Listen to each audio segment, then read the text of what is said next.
to invite Dr. Jonathan C. Taylor, Vice President for Graduate School and Research, to invoke the presence of the Lord in our group. Dr. Taylor.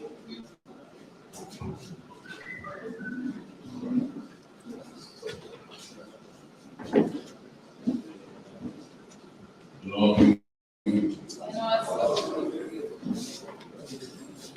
Psalm 127, what is verse 1?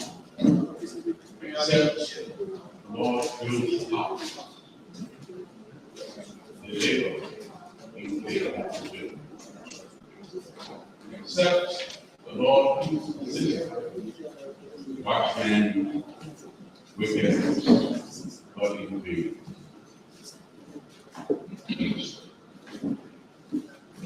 Father, this morning we stand in your presence. Thank you for who you are, for what you have done. Indeed, we are reminded that except you build, and except you keep that which is built, they who build, they who watch over what is built, do so in vain. Lord, we acknowledge that except you build our nation, except you build our democracy, except you sustain our nation, except you sustain our democracy, our efforts are in vain. So God, we commit, you have been our keeper. You have kept this nation for more than a century. And you're not only the God of the past, but you're also the God of the future. Therefore, we can trust, we commit this nation, the future of this nation to you. When you said that we should commit to you, you are well able to keep. Thank you. We commit to pray for Liberia, we pray for this university, and all those you have raised up to serve people at this time. As we progress through this program, Lord, we ask you to take preeminence, to guide us in our deliberations, so that everything that we've done and said should be for your honor, for your glory, for the good of Liberia.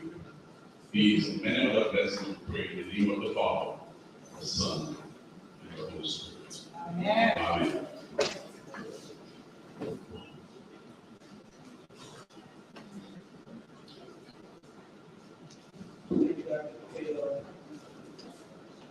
Reverend Dr. Julius Nelson, President of the University, and members of the University of Liberia Faculty, Administration, Excellencies, and members of foreign governments, President of foreign nations, honorable members of the National Legislature, the Executive and Judiciary, members of the University student community, civil society, distinguished guests, the press, ladies and gentlemen.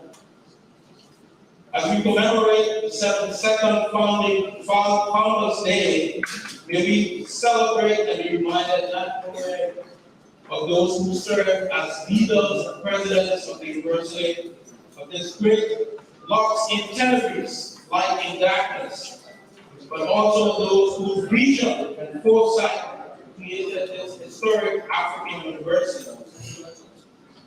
In this regard, I have in mind the first president of Liberia, President Joseph James Roberts, whose undying commitment to education gave us the Liberian College in 1852, and President William B. S. Tubman, whose vision for a new and modern Liberia gave us this great University of Liberia in 1951. And before I call on Prof. Sekou Kone, who was chairperson of the 72nd Planning Committee of this Founders Day, for welcome remarks, permit me, just for a minute, to share with you a brief comment by President Tubman, who arguably I would consider was the greatest and most consequential leader of Liberia. during his annual message of November 26, 1952, in respect to his government's plan to fund this university and indeed to fund Liberia's overall development. He said, I quote, "We need and must have roads well graded, properly cleaned, breached, and macadamized, school buildings, college buildings, university buildings, and dormitories, sanatorium, hospitals, completely outfitted and equipped, well-equipped and furnished homes, public parks, buildings, and hotels. Our national airlines and merchant marine are clean. A modernized army, air force, and navy, coastal and internal defenses, including air raid shelters. And this was just after the Second World War. A network of area railroads, water, and sewage disposal systems throughout the country. Modern harbors, building all our seaports and ports of entry. Modern farms of every kind, including dairy, livestock, poultry, and ample production of rice and staples. He ended those remarks by saying, every Liberian desires these things and is anxious to see his country possess of them. But they cannot and will never be the result of nature. However, they will be brought into existence for only by know-how and by finances. In plain words, he said they must be brought to life by work and through money. Therefore, the only means by which we may possess them is to pay for them, and it is an obligation of every citizen for the benefit of life, liberty, protection, safety, peace, happiness, and for the need by this country to contribute to these by the payment of taxes.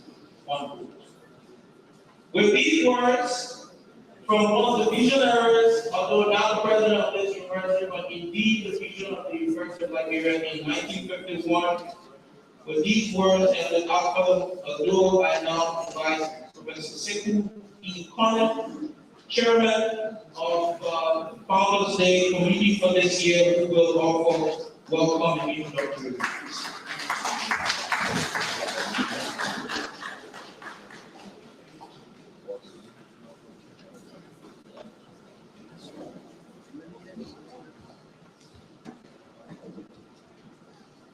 Professor Dr. Julius Nelson, President of the University of Nigeria. Our distinguished panelists and keynote speaker, members of the university family. On behalf of the organizing committee and the University of Auditorium, we'd like to welcome you all to this 72nd Founders Day. For us as a family, this day is significant in many ways. For us, it's a period of reflection, reflecting on where we come from as a university, an institution that changed over the period from being at Liberia College to the University of Liberia. But it's also very important for us to reflect on the number of scholars this institution produced over the years. And the key tasks we've performed over the years and still performing, grooming students, grooming citizens of this country, and also our goal. This university in past years was a center of learning that attracted so many citizens of the sub-region to come here for learning. This is very important for us. The fact that we contributed in grooming citizens of other nations in our own is key. Today, just thinking about 72 years of growth and development, I'm very certain those who graduated from this great learning institution many years ago, today, if they have the opportunity to come here and look around and see our programs and see how far we've gone, they would then think that, yes, this university has actually grown. Today's program is significant in many ways.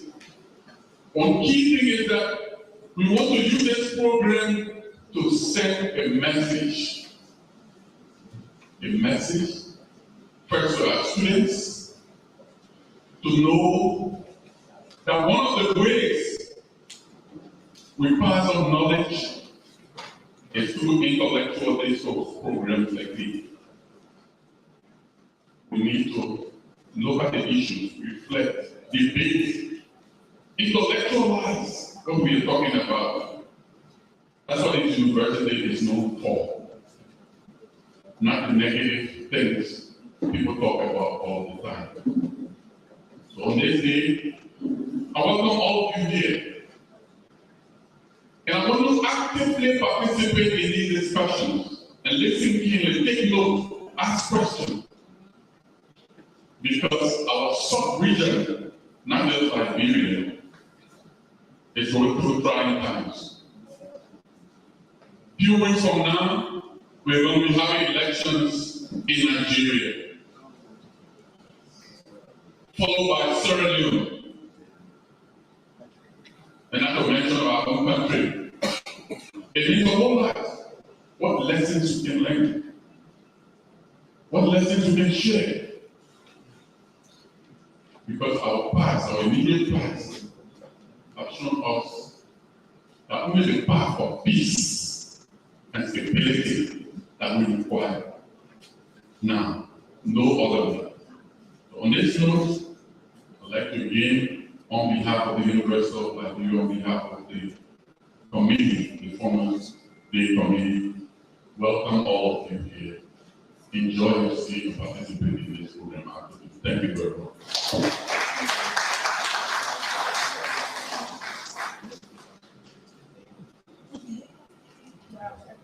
Thank you for fun. With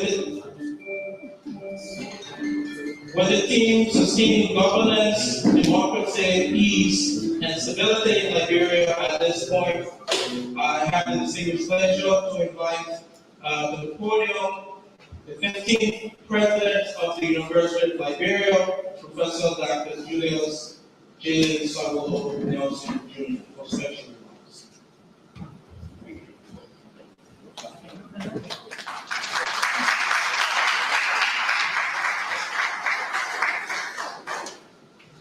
Thank you, Dr. Joe.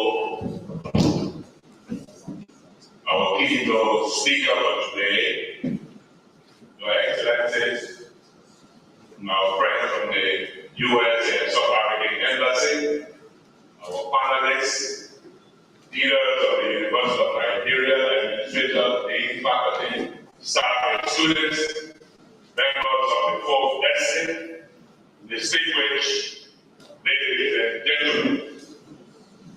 Let me bring you greetings of shalom, greetings of peace, as we celebrate today. We thank God, the Almighty, for 72 years at the University of Nigeria. We gather here today as we celebrate our 72nd Founders Day of the premier university of the nation, University of Nigeria. The lost in terrorists, light in darkness, by place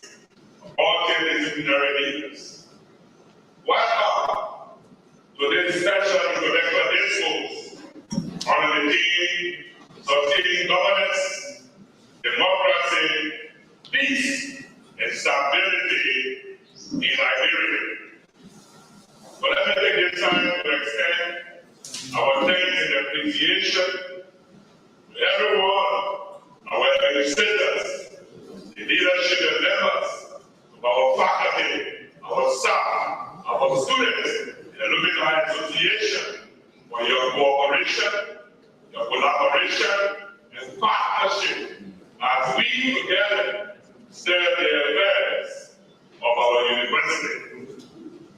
The University of Liberia, the birthplace of multidisciplinary leaders, should be the center of academic excellence, scholarship, research, innovation, creativity, intellectualism, tolerance, but I want to emphasize stability, unity, peace, love, understanding, cooperation, collaboration, coordination, and reconciliation. And especially so, since we usually say we have a background culture of the larger Nigerian society. Without no choice, we ought to be the center where people can experience the values of our university. Let us celebrate our diversity. Diversity in our culture, in our tradition, ethnicity, tribe, language, religion, social, economic status, gender, our political identities and perspectives. We should be celebrating that at the University of Nigeria and being at each other's throats. Let us agree to disagree in a safer environment. Let us, as prepare for the 2023 elections, register to vote. We the people, only those that will be registered to vote, will have the opportunity to vote in the elections. If you decide not to register, you are already decided and you will not be voting. Let us participate in the electoral process. Let us, University of Liberia, succeed our democracy. Let us promote good governance, peace, stability, and stability in Liberia. University of Liberia, my friends, let us minimize our differences. Let us dialogue, until we can find the best common ground in the interest of our institution and in the interest of the Republic of Liberia. Let us work together to achieve the goals and objectives of the University of Liberia. May God grant us the wisdom to know right from wrong, the knowledge to change those things we cannot accept, the courage to accept those things we cannot change, and the serenity to continue to work together as we all strive to build our institution and our country, the Republic of Nigeria. Happy 72nd anniversary of the University of Nigeria.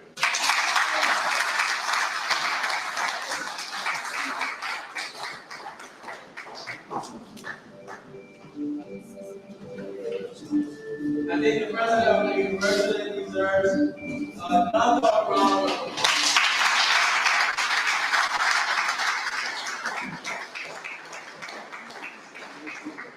Thank you very much, Dr. Nelson, for those inspiring words, and setting the stage for the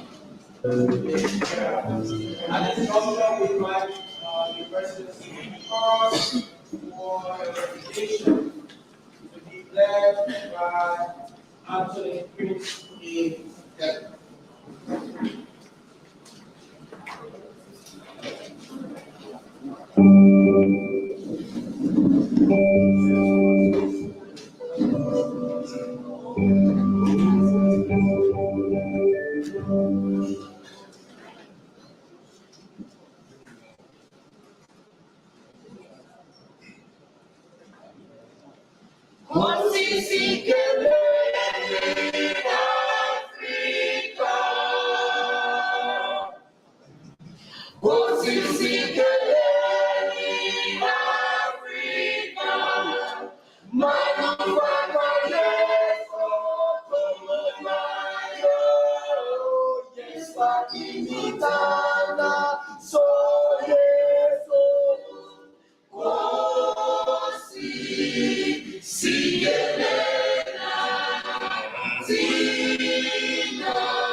Our distinguished guests, speaker is a visionary speaker with knowledge, experience, and expertise in strategic management and executive leadership in the United Nations UN system, the United States public sector education, and the economic community of West African states, ECOWAS. He is also an academic giant and a patriot who has made a great impact in academia and the public sector during his years of selfless service to the community. He is a candidate of PhD degree in strategic management and leadership, completing dissertation in 2023 from the Wharton University, Baltimore, Maryland, United States of America. We do not intend to bore you with a full profile of his academic credentials, but would like to add that he earned a graduate certificate in project management in 2008 from the University of Maryland, among many other academic achievements. Here in Liberia, he earned a Bachelor of Science degree in Economics and Mathematics in 2000 from the University of Liberia, Monrovia, Liberia. Distinguished platform guests, ladies and gentlemen, our guest speaker graduated as a valedictorian in 1994 from the Matilda Newport High School in Monrovia, Liberia. He is a results-oriented strategic manager and leader with solid hands-on experience and expertise in general administration and corporate services, including procurement, finance, human resources, program management, economic development, international relations, and diplomacy, among others. He has a high-level knowledge and with terminal academic qualifications, industry training, and skills in leadership and strategic management, finance, human resource, and administration, economics, mathematics, education, capacity building, information technology, as well as project management. His key achievements include serving for 4.5 years as ECOWAS Commissioner for General Administration and Conference, contributing to the attainment of ECOWAS goals in general and the improvement of management operations with effectiveness, efficiency, and cost-saving results. Some of his notable achievements were providing results-oriented leadership for the design, delivery, and management of the following services, leading to improved program delivery impactful outcomes in the organization's economic development agenda. A general administration and corporate services, including insurance, pension, facility management, asset management, transportation, logistics, records management, and archiving, and safety and security. Human resource services cover recruitment, onboarding performance management, talent and career management, and staff development. Financial management services, including budget formulation, monetary execution, and management. Procurement, supply chain, and contract management services. Platform guests, our guest speaker led the formulation champion, the adoption and management and managed the implementation of the annual budget of ECOWAS to the tune of $600 million United States dollars. He directed the project leading to the establishment and operationalization of the first SAP-based enterprise resource planning ERP system for the ECOWAS, covering finance, audit, business, intelligence, HR, procurement, travel management, facility management, learning and development, and content management. In the UN systems, UNHCR from 2013 to 2018, he provided strategic leadership for the learning solutions and project management units responsible for project and change management for business improvement, business automation, and continuity. Distinguished platform guests, ladies and gentlemen, I have the most singular honor to present to you Honorable Vice President Randall Tully for the keynote address.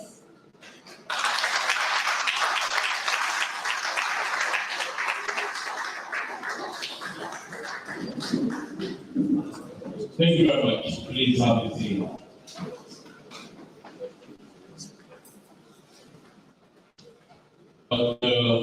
President Dr. Julius Awolo Williamson, President of the University of Liberia, Vice President of the University of Liberia here present, distinguished invitees representing foreign nations and all aspects of the society, the panel here for the panel discussion, faculty and staff of the University of Liberia, students, all invited guests, distinguished ladies and gentlemen. It brings me great joy to be back at the University of Liberia. I enrolled at the university in 1995 as part of the boarding class and graduated in 2000. Since then, I've been outside of the country, working from one institution to the other. I think the young lady did justice to my profile by cataloging some of the institutions that I've worked with. The invitation to serve as keynote speaker came very late, but as someone who has gone through these wars, any invitation to form part of a university celebration, especially the 72nd Founders Day celebration, I had no other option but to honor the invitation. And so I was not able to prepare a speech, but because the president said this is to be an interactive engagement, so as for us to discuss issues surrounding the theme and the topic of the celebration, I thought we just jot down some points, speak to those points, and hopefully inform the panel for the panel discussion. Looking at the panelists invited, I think the university has done a great job putting together strong expertise to discuss the theme and the topic. The topic being election in Liberia and West Africa. And so I would like to just focus on the ECOWAS aspect of it, because I think the panel here is more than qualified to do justice from the optics of the various institutions represented, to do justice to the topic. So from the perspective of ECOWAS, having served as the most recent ECOWAS Commissioner for General Administration and Conference, representing a slot that was allocated to Liberia. In that position, I had the opportunity to interface and interact with all of the problematic commissions. Truthfully, the best person to do justice to this program today would have been the Commissioner for Political Affairs, Peace and Security. But given that I worked within the nucleus of the organization, had opportunities to interact with the Commissioner for Political Affairs, Peace and Security, and providing various services to ensure that the ECOWAS mandate vis-a-vis political affairs, peace and security were executed appropriately. So today, I would like to speak to you broadly on the topic elections in Liberia and across West Africa, and how higher learning institutions like the University of Nigeria can contribute to safeguarding processes of free, fair, and transparent elections. The chairman of the steering committee for this celebration hinted that we have 3 elections on the horizon. You have the election coming up in Nigeria on the 25th of this month, followed by Sierra Leone, and then Liberia in October. The Speaker of the ECOWAS Parliament has declared the year 2023 as the year of elections. If you follow election within West Africa, you will note that we have just 3 elections this year. Compared to 2020, we had 6 presidential and general elections. So while the Speaker declared 2023 as the year of elections, compared to 2020, when at the time 2020 was thought to declare a year of election. But the key point here is Nigeria. Because when you look at how these elections will impact the citizens of ECOWAS, you will quickly notice that the 3 countries combined account for more than twice the population of the 6 countries that had elections in 2020.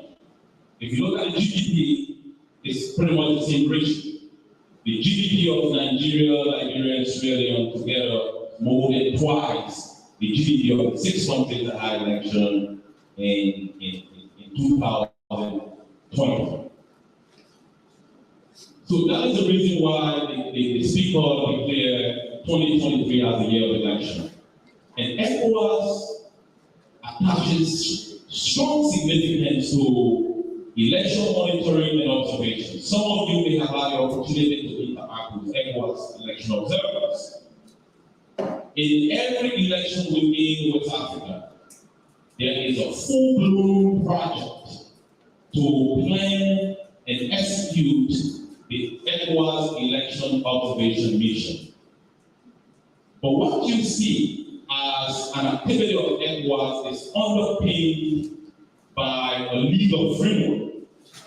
And that legal framework is referred to as the ECOWAS Protocol on Good Governance and Democracy. The Protocol on Good Governance and Democracy is very critical to the work of ECOWAS in terms of political affairs, peace, and security. And the election observation mission is one of the activities that is underpinned by that protocol. The protocol has covers a long range of areas to ensure good governance and democracy in West Africa.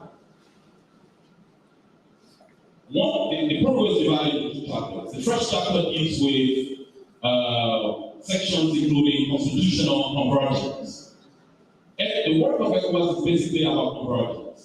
Think about it. We have 15 countries.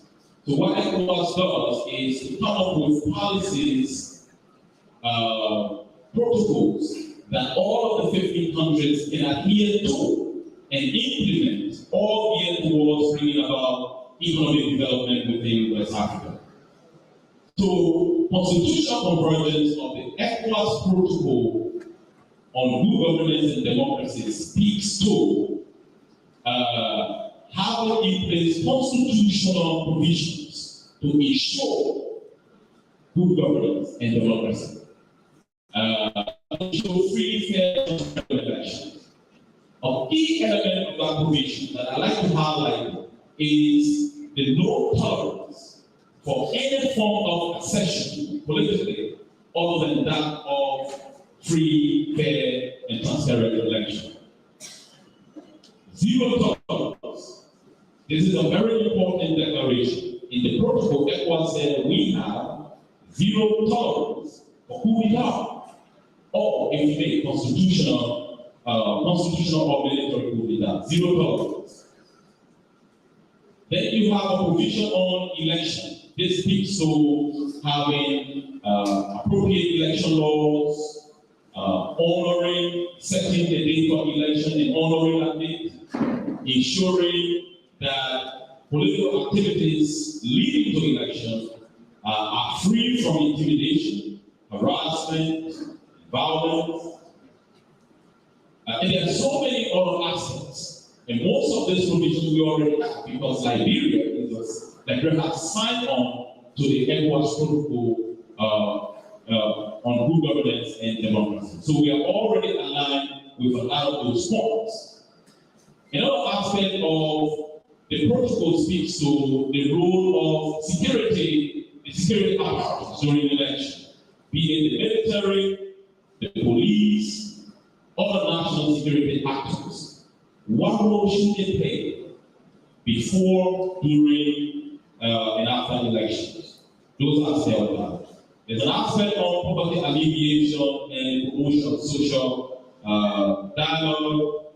Then you have education and culture as an element of the protocol. How do we utilize education, culture, and religion to ensure that we have good governance and democracy in West Africa?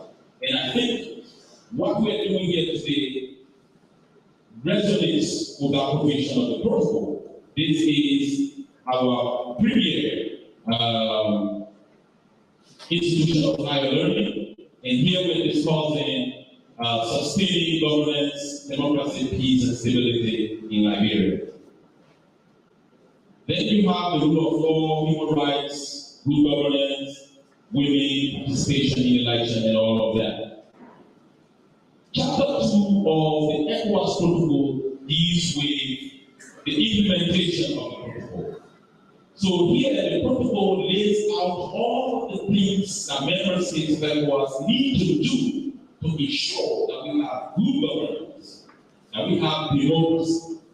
And critical to good governance and democracy, as you know, is election, to make sure that we organize and execute free, fair, and transparent elections. So the question is, how is that implemented? And one aspect I'd like to talk about is the ECOWAS Election Observation Mission. I spoke to that initially, and I said it is underpinned by the protocol. I'll give you a story as far as ECOWAS Election Observation Mission is concerned. If you follow politics in West Africa, you would have learned in 2020, leading to the elections in Guinea, the then president of the Republic of Guinea, Professor Alpha expelled the ECOWAS election observers. He declared that he did not want ECOWAS observers observing the elections in Guinea. But that is an infringement. That is a violation of the ECOWAS protocol on good governance and democracy. So the question is, how does the protocol address such infringement, such violation? So far, it is to issue sanction on such members. But before sanction, there will be mediation. In the case of Guinea, what happened was ECOWAS put together a team of mediators that engaged the professor, the president of the Republic of Guinea. There were several shuffled diplomacy. Eventually, ECOWAS observers were allowed in the country. Then you have the coup d'etat in Guinea. Before Guinea, you had the coup d'etat in Mali. And then after Guinea, Burkina Faso. We, as a community, the ECOWAS community, has so much progress coming from an era where we had a lot of coup d'etat to the point where we have pretty much no coup d'etat. Now we are back to the era of coup d'etat. And then if you listen to what I said about the protocol has zero tolerance for any form of coup d'etat. In the ECOWAS now we have a new form of coup d'etat called constitutional coup d'etat. So you have the military coup d'etat everyone is familiar with. the military take over, and you have a military hunter, and then on we go. Constitution of coup d'etat is where certain presidents tinker with the constitution to facilitate their perpetual stay in power. And so, with those infringements, the sanction prescribed in the protocol is very limited. But I will come back to that. I will pass that for now and come back and discuss how do we move from there. Talking about the ECOWAS election observation mission, I want to speak to the process a little bit because we have election coming up. I would like to look at it from three perspectives: before election, pre-election, during election, and after the election. Before election, ECOWAS feeds multiple missions to the member state. As we speak, there has already been ECOWAS pre-election assessment and stakeholder consultation mission to Liberia. The purpose of that is to engage all actors to make sure ECOWAS understands what the prevailing realities are. And then based on that, inform the Commission in Abuja and plan appropriately to deal with the election observation mission. The thing that leads that from the ECOWAS perspective is the Department of Political Affairs, Peace and Security, and that is our commissioner, like the position I occupy. That's why I said earlier, the best person to speak to governance and democracy in West Africa would be a commissioner in charge of political affairs, peace and security. During the election, just before the election, ECOWAS puts together a very robust observation mission. And that mission is often headed by a former head of state. For example, President Ellen Johnson Sirleaf has headed ECOWAS election observation mission. I was opportune to work with her on the Ghanaian election. When my colleague, Commissioner for Political Affairs, Peace and Security was not available, as he said, and I worked with the head of mission at that time, President Sirleaf.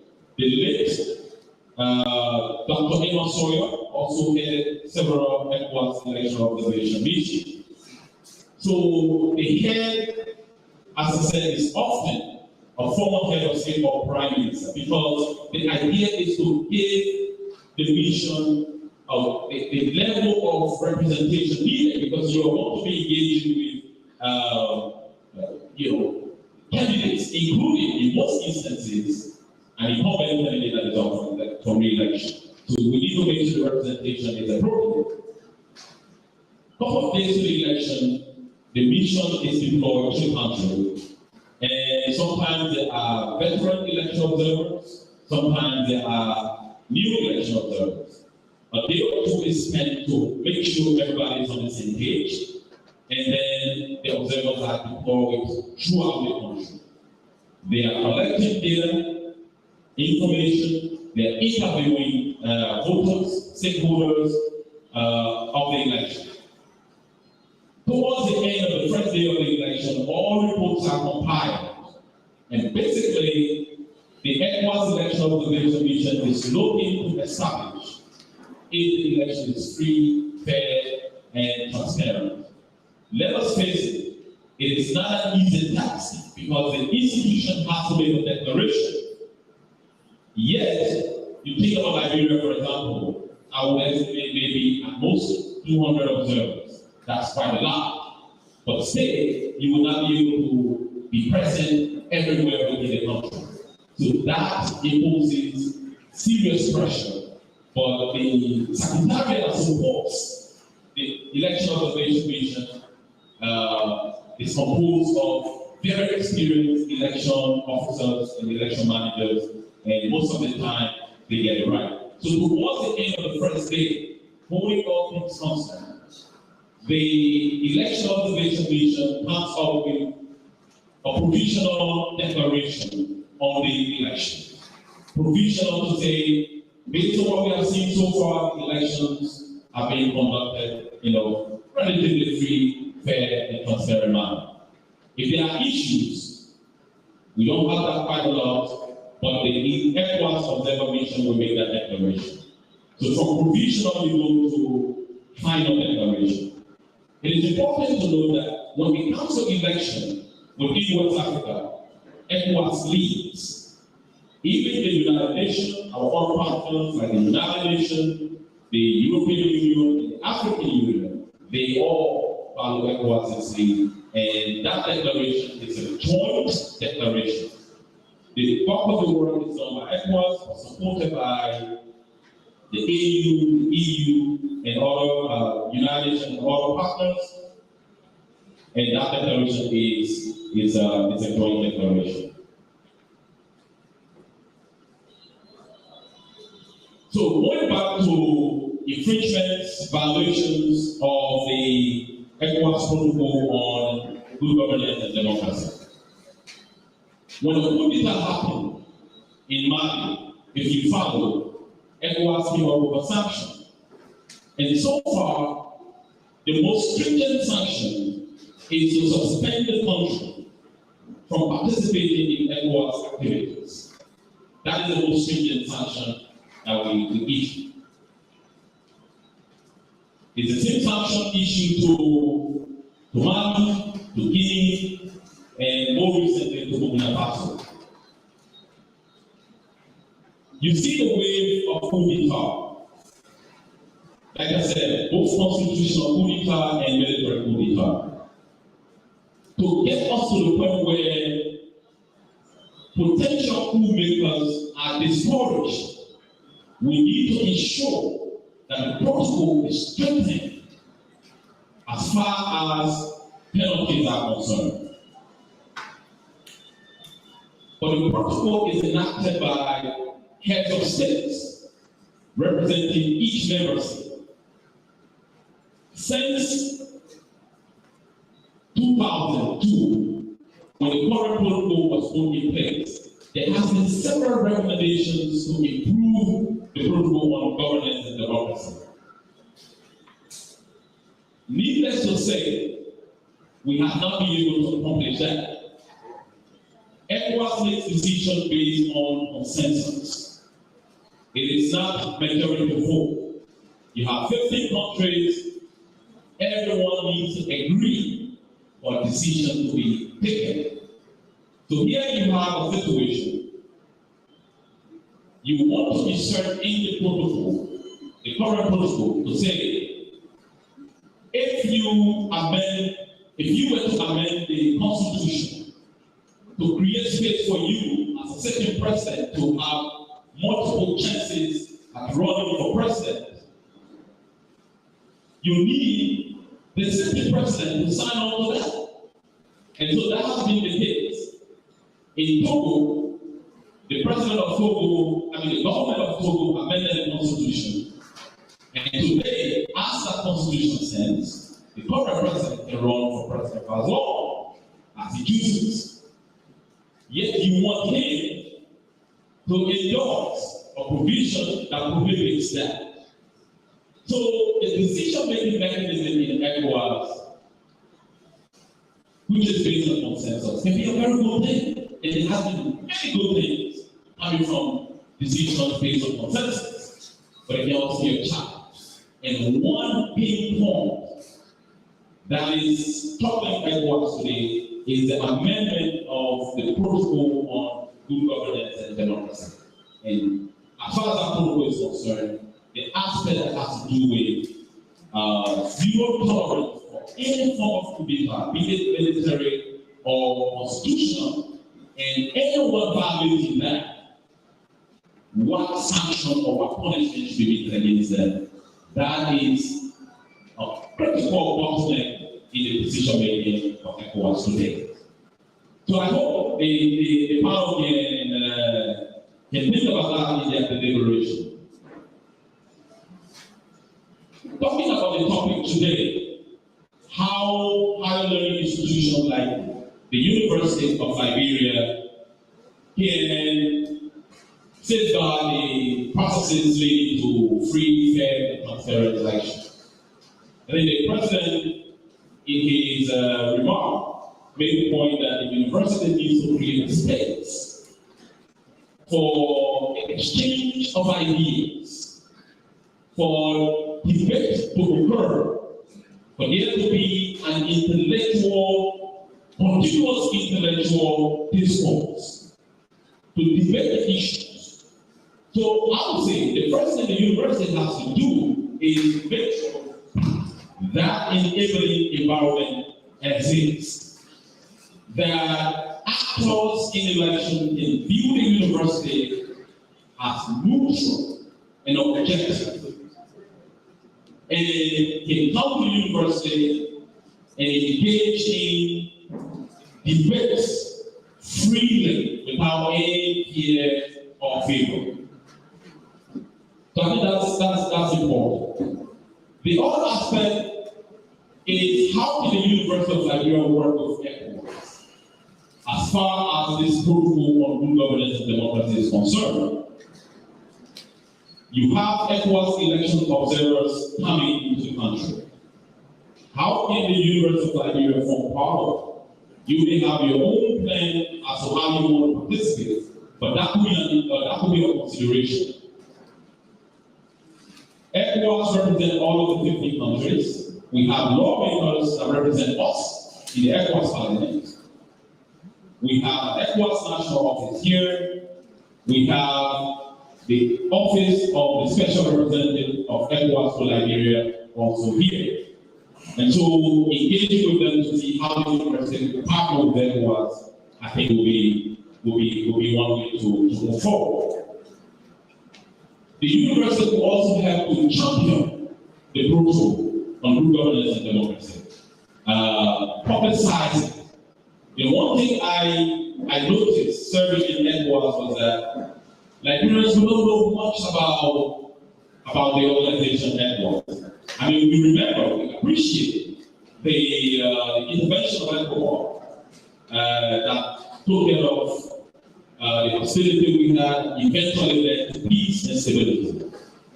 And by the way, that ECOWAS intervention is also underpinned by the ECOWAS protocol on good governance and democracy. Because when there is a violation of the protocol, and you are able to have consensus to make a decision, one of the penalties will be a military intervention. The challenge is documenting that now to say this is the law of the community, and that whenever this happens, there will be a military intervention. That's the bottleneck that I talked about. But engaging with ECOWAS at the university and showcasing the protocol, championing the protocol. I've learned about the lock stop, where foreign nations come here, engage in exchange of ideas. Maybe invite ECOWAS and see how we can work with ECOWAS to showcase and publicize and champion the protocol on good governance and democracy. Conducting research, independent research. Again, here we are inching towards election. To what extent the University of Liberia will engage in the conduct of opinion polls, for example.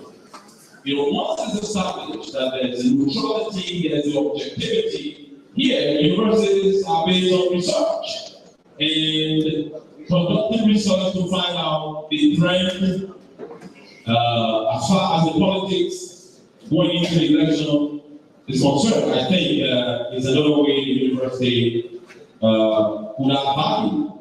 Intellectual discourse, what we are having today, sustaining this intellectual discourse all through the election season to make sure that when there's a debate, a formal debate between candidates, or it's just an intellectual forum, and the candidate wants to come and express it or have ideas. I think that's something the university can encourage.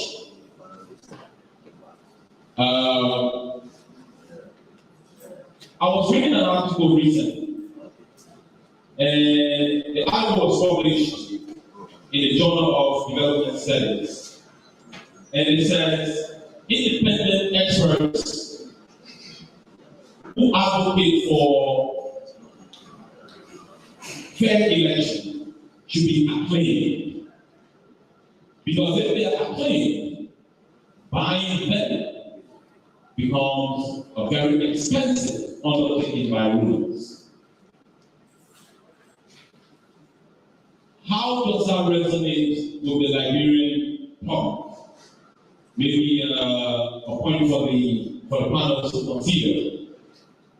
Another article made the point that university-educated parliamentarians, so we have our lawmakers in the legislature. The article asserts lawmakers who have former university education, former higher learning education, gone through university, terminal degrees, have the tendency to better analyze issues and make informed decisions. Does that resonate with the Liberian society to say that for me to be able to be a good lawmaker, I have to be educated? And what is the definition of that education? Does it have to be a formal education from an institution of higher learning, like the University of Liberia? I think those are points that are up for debate.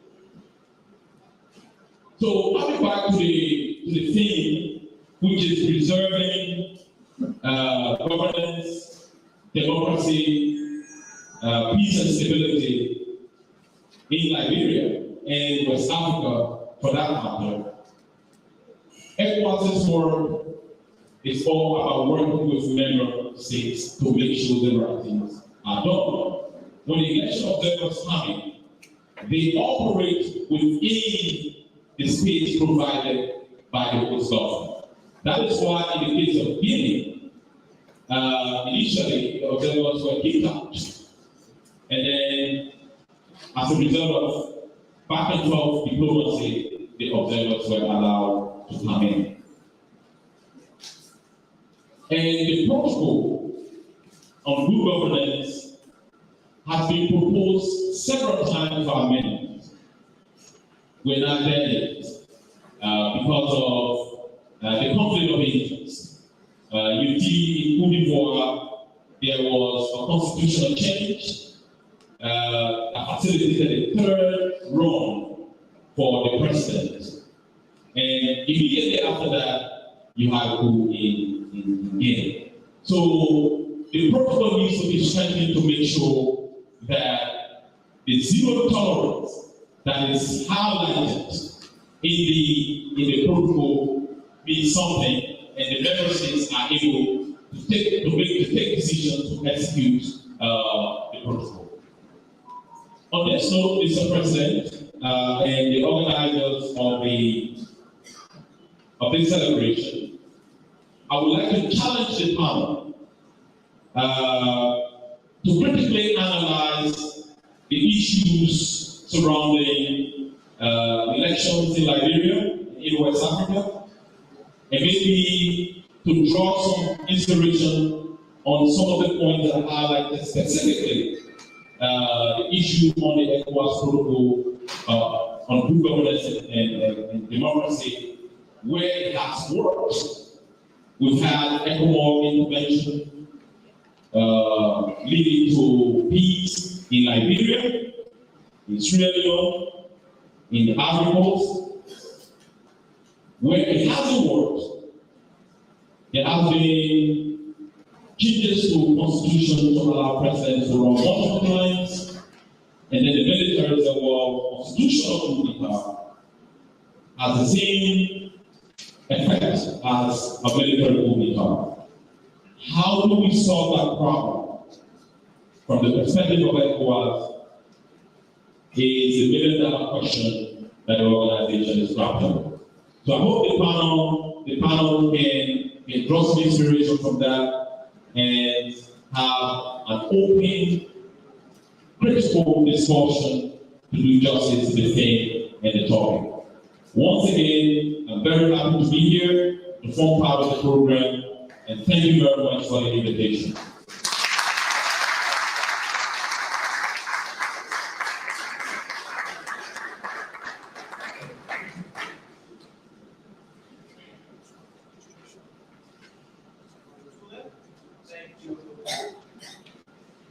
Thank you very much, our keynote speaker, for honoring our invitation and for delivering those important reflections.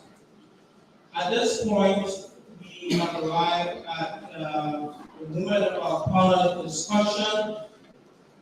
That discussion will be moderated by Mr. Winnie Koba-Ray-Boley, Vice President for Institutional Development. And the panelists, we have 5 panelists. They are Mr. Joel A. Kopp, a political and economic counsel, who is representing the ambassador of the United States Embassy in Monrovia.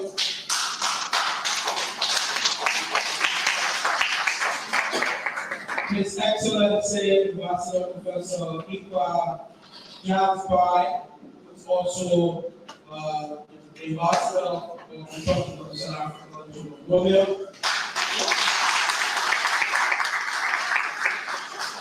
Our third panelist is Mr. Frank Sumula. He is Senior Managing Partner of the Public Trust Media Group. Mr. Mohammed Gandhi Kamara. He's the President of Liberia National Student Union. And finally, and I think quite more importantly, is Mr. Duku Jala, who is Head of Secretariat and a representative of the Federation of Liberia. I'm saying this because I myself, as well as a member of the Federation of Liberia, and I know how to do that. At this juncture, I will invite the panelists to take their seats on the podium. And for the period of the discussion, I will turn it over to VP. Very cool. Thank you.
Hello. We have some slight changes to make to our panel here. We have with us the Deputy Chief of Mission and the U.S. Embassy, Joel Kopp. He's the acting Deputy Chief of Mission. He's been here since 2020. He served in the U.S. Embassy in Pakistan, Nigeria, Indonesia, and Mexico. 16 for Ambassador McCarthy, who cannot be here at this moment. We also have a slight change representing panelists from the Federation of Nigerian Youth. His name is John, head of Secretariat, all fly. I guess we all tend to have some lineage to fly, and I'm proud to be one of the founding members of the Federation of Nigerian Youth.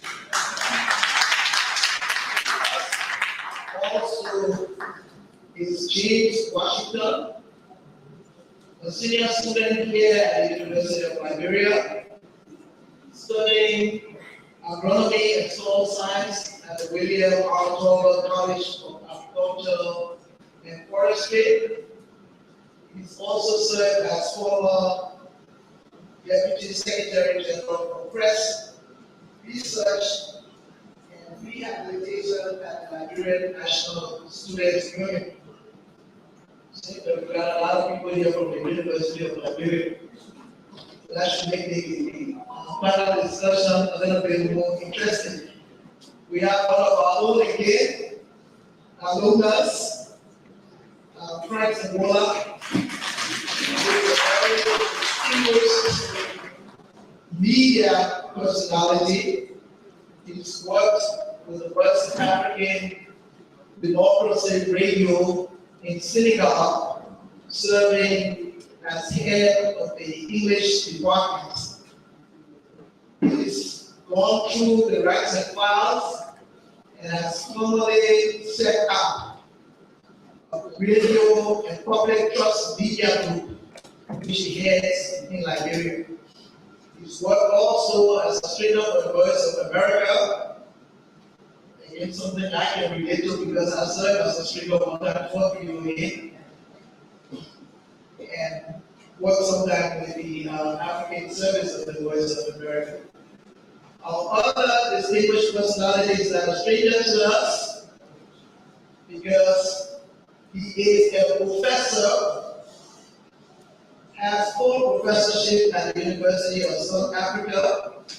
He's written several books. He's an expert in Arabic and Islamic studies, and he's none other than His Excellency Professor Iqbal Jaffe, the South African ambassador. As we listen to the speaker,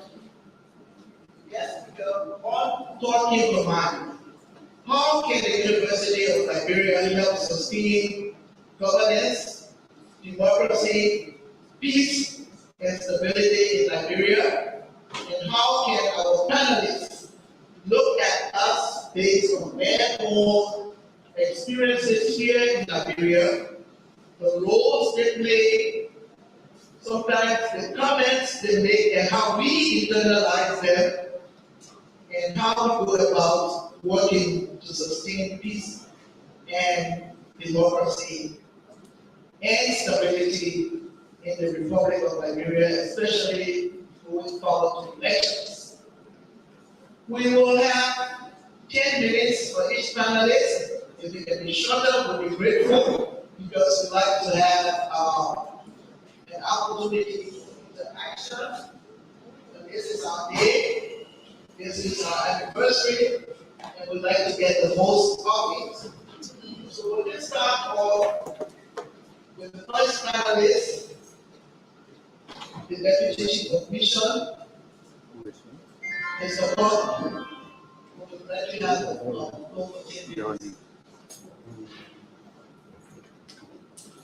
Is this okay? Yeah, can you hear me okay? Great, thank you. First of all, Dr. Nelson and everyone here, just want to say congratulations to the administration, faculty, staff, the students on the 72nd anniversary. This is no small milestone for such a historic university.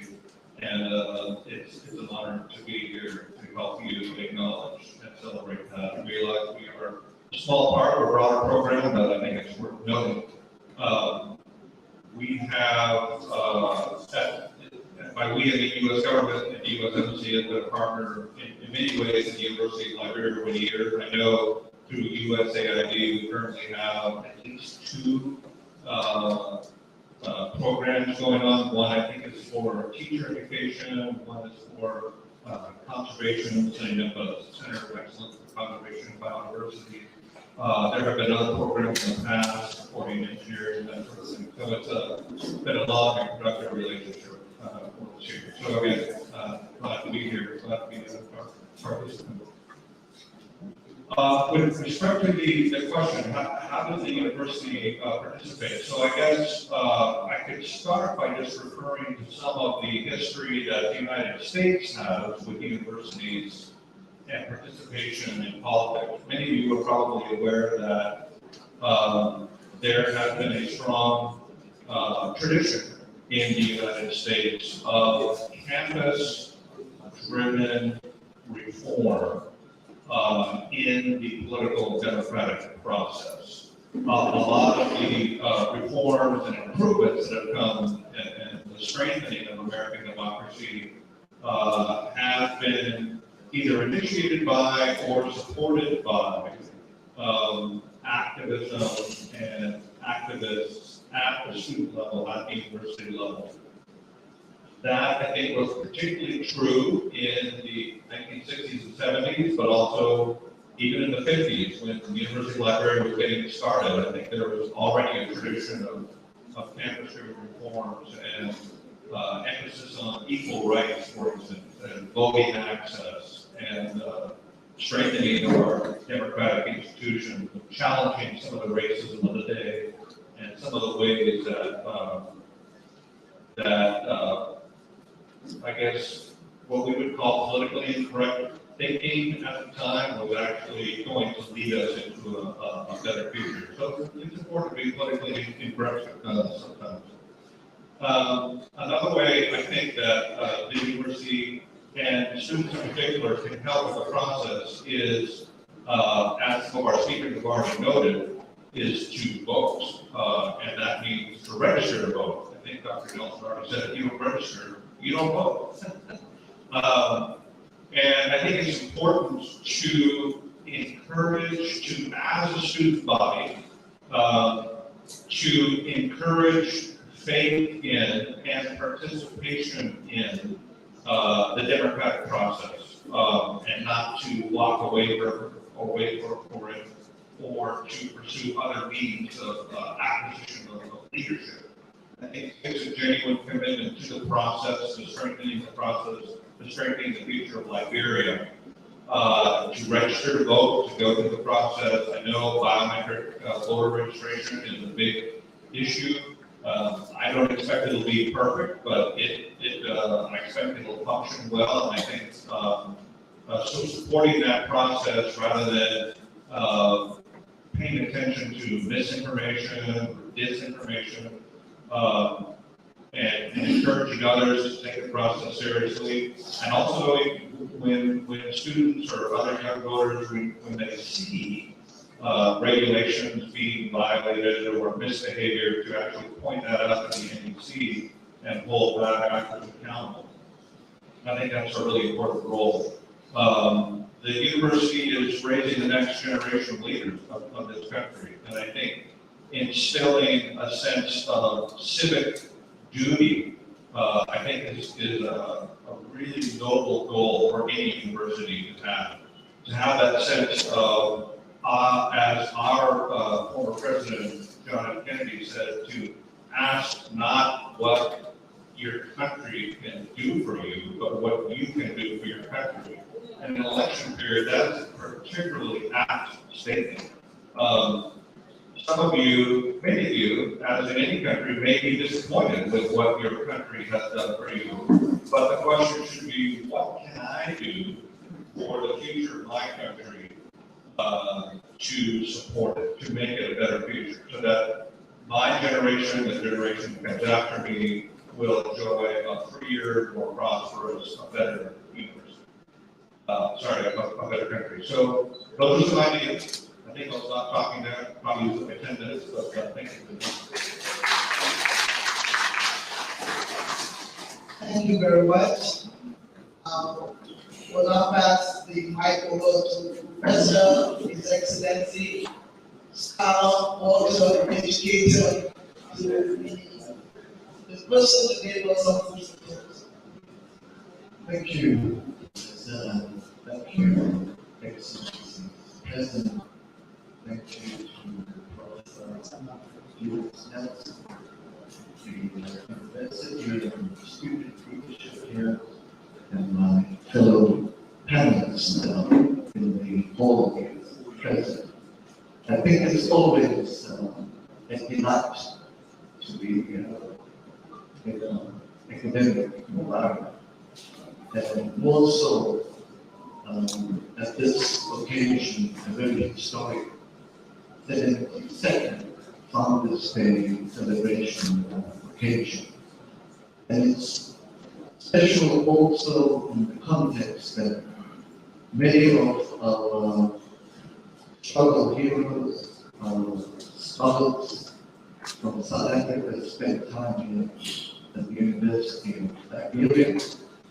And even now, whenever I go back to South Africa, my political principles would ask me about the student activists here. They recall with deep fondness the role the student movement at the University of Nigeria played in taking the democratic project in South Africa forward in the struggle against the apartheid government. And they would often repeat this, that the two most robust student movements in our continent was the University of Liberia and the University of Nairobi. So it's always a delight to be in such a location of history. And I think a few days ago, we had a wonderful youth dialogue on similar questions, which our special speaker challenged us to share some thoughts on.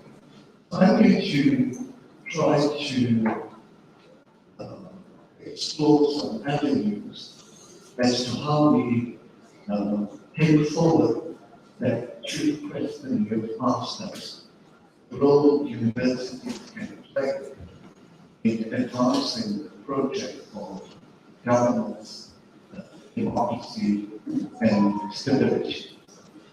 My first thought is the fact that at the framework level of ideas, at the moment, the African Union heads of states are in Addis Ababa, and they are going to approve a new document on tightening all the loopholes on the unconstitutional change of governance on our continent.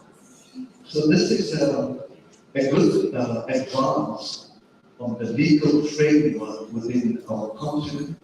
And as was mentioned earlier on by Mr. Today, there's even drawn on the best practice in West Africa that the ECOWAS approach of effective sanctions on any country or any leader who decides to come to power through unconstitutional means will not be able to be to advance or to progress.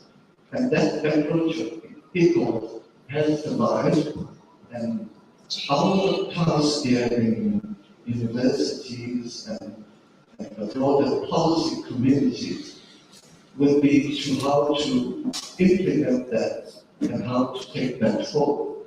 So I think in many of the intellectual discourses at the level of youth movements, at the level of student movements, at the level of academic departments, I'm sure we'll be applying our cap of how to lobby in that direction as best as possible. Now, in this regard of the question of democracy and elections, the good news is that most countries are watching very closely the democracy project in Liberia. And this is going to be the first democratic elections here, which is going to be done through the national ownership project, if you like, without the presence of UNRWA, the United Nations institutions present. So many of the partners of Liberia have watched this and want to invest in this project. So, for example, the Electoral Institute for Sustainable Democracy in Africa, it's called EISA, EISA.org. If you go onto their website, you will see they've set up their office here about 3 weeks ago. It's headed up by the South African Mr. Grant Masterson, and the support came from USA because they put out that tender out there, and all the top research election training institutions put out their proposal, but the selection committee decided to give this project to EISA. So they're going to be involved in the training of election officials, election observers, and also be involved in the monitoring and the observation of elections. I recall about 2 years ago, I went to northern Somalia, an area called Somaliland, and they were having their presidential and legislative elections. One thing I found interesting there, they used university graduates in all the election stations because they know they have the necessary reading and writing skills. And the election observation team, I was part of the Commonwealth observation team. They gave a clean bill of health in that regard. And I believe the university students here with the university leadership can certainly, I think, with the NEC and the National Electoral Commission can play a good role.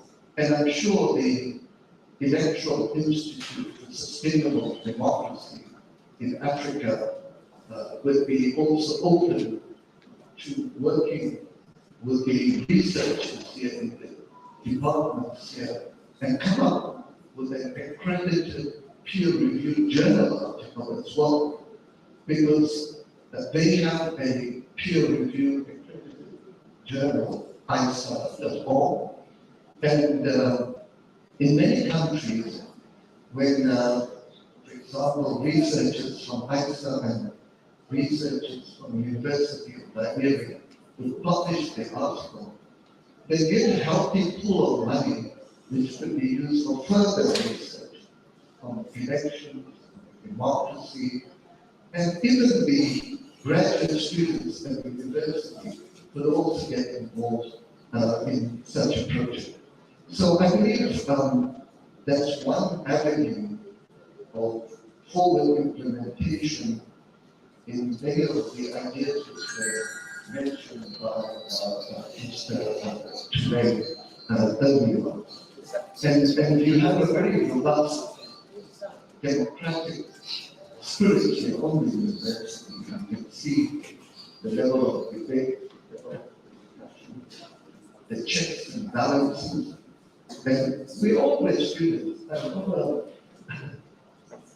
One of my friends sent me a YouTube video of my student days in Manchester. Here's Karl Marx approach to politics. And I watched the video and said, wow, what's this mean? But of course, we all maturate with time and we develop different approaches to this matter at hand. So the one good thing is that we've advanced in the continent, and of course this recent phenomena where young military leaders are so frustrated with the issue of delivery in West Africa, coming to power through illegal means or unconstitutional means. But it's a sign to us that you don't wait for tomorrow, they want answers today. So they say the youth is not about the future, the youth are now. So the urgency of acting on many of the issues we've discussed and which we heard about earlier on, whether it's the issue of governance, peer governance, the issue of the fact which was mentioned when the government came to power on an anti-corruption ticket, and to what extent are we there? You know, we have a long road ahead of us, but clearly, even when the U.S. presented his statement to the U.S. Congress, he spoke about those dimensions as well. And we know in most parts of the world, including South Africa, when our former president signed off on an anti-corruption commission called the Zondo Commission, and when you read the 4 volumes of the finding of the Zondo, it's very sad reading. You know, trillions of rands were lost to corrupt activities in South Africa. But the good thing is the long arm of the law is going to catch up with all of it, whether it's today, whether it's tomorrow, whether it's in 2 years, whether it's in 10 years. And it's happening as we speak. There was a report the other day, one of them, the court had made charges against them, was about to take a flight from Johannesburg over January 10th. He was put aside and taken to the holding cell, and then he would have to stand before the court and account for whatever charges he was taken to court for. So I think what I see here at the University of Nigeria, you can see the top law graduates who graduated, including the latest Supreme Court Chief Justice and many others, and we've seen a lot of activity in that regard. So from our side of the Embassy of South Africa, we pleased with some movement on the issue of cooperation with your law school and how we would then now take this forward.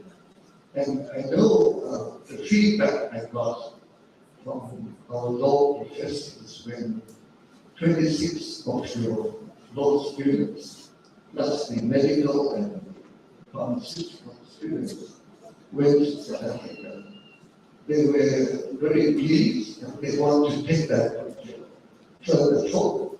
So I can see the crop of graduates from this university will be playing a critical role in society on the issue of sustaining the democratic project, sustaining the issue of governance, sustaining the issue of further peace and stability. And I think we should never underestimate that, that it's 20 years since the ACPA peace accord of 2003. I think sometimes we, what do we say in South Africa? We use the word that we're too close to the action to see this thing called far, that it's a milestone issue to keep the peace for 20 years.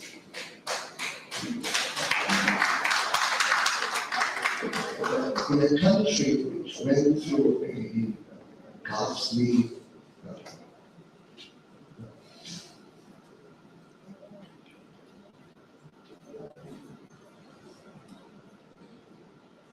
so let me just round up with these three ideas. I think the project of sustaining democracy would have to speak to the present economic challenges people undergo on a day-to-day lives. But this we know is a global issue at the moment. I mean, from the time of Ebola, the time of COVID-19, and we can see the high inflation rate all over the world. So the top universities, economists, the regulatory banking authorities are all wrapping their minds on how to deal with this matter. And I believe we all have to engage our minds, our resources on this matter, because in the last discussion here in this hall, the French and the German embassy put together, one of the students raised a good point. How can you have peace when the person is hungry? So the pressing economic challenges has to speak to the democratic project. And I know one of my leaders once, we were speaking about the beauty of our new South African Constitution. So when it was his chance to speak, he said, I want to see all these governments now put this Constitution into a pot and now feed people. His point was speaking about the second generation of human rights, the economic and the basic rights of people to housing, to education, to food, and addressing the point that student leader made last time. How can you sustain peace if the person is hungry? So I think that's the first one. The second one, we've covered the issue of governance and fighting corruption. And the third point, I think, is how do we take forward many of the very good recommendations made here by the Truth and Reconciliation Committee. I think it's a question of implementation, the question of applying our minds to that through our own national processes, through our own national self-determination process. Because what comes from the bottom-up group who loves? I remember one person the other day, we had a good discussion because South Africa is chairing at the moment the African Union's Peace and Security Council. And we're also chairing the UN Committee on the Status of Women. So this person had good intentions and said, would South Africa agree to push forward a feminist foreign policy in Africa? I said, no, this would have to come up from the bottom up, because if you give a country $2 million to do this, they will take the money and run, but the issue will not be really unfold in a very organic way, or as Gramsci would speak, to have organic intellectuals at work. So I think if we can speak to those three issues which I've outlined, plus the earlier issues, I think we will be going a long way to get universities, plus many other organs of society to sustain good governance, democracy, stability, and to take this project forward. And once again, I think many from South Africa want to express appreciation for the role many of the Liberian students, the Liberian leaders, President William Tubman played in giving support to the democratic process in South Africa. I think many of you may have read and may know this, that when President William Tubman hosted here President Mandela in 1962, he at that time gave what today would be considered the equivalent of $25 million to President Mandela. And many of the South African leaders, the current ones who are alive and the late leaders like President Omar Tambo, traveled with the Liberian diplomatic consuls. Thank you.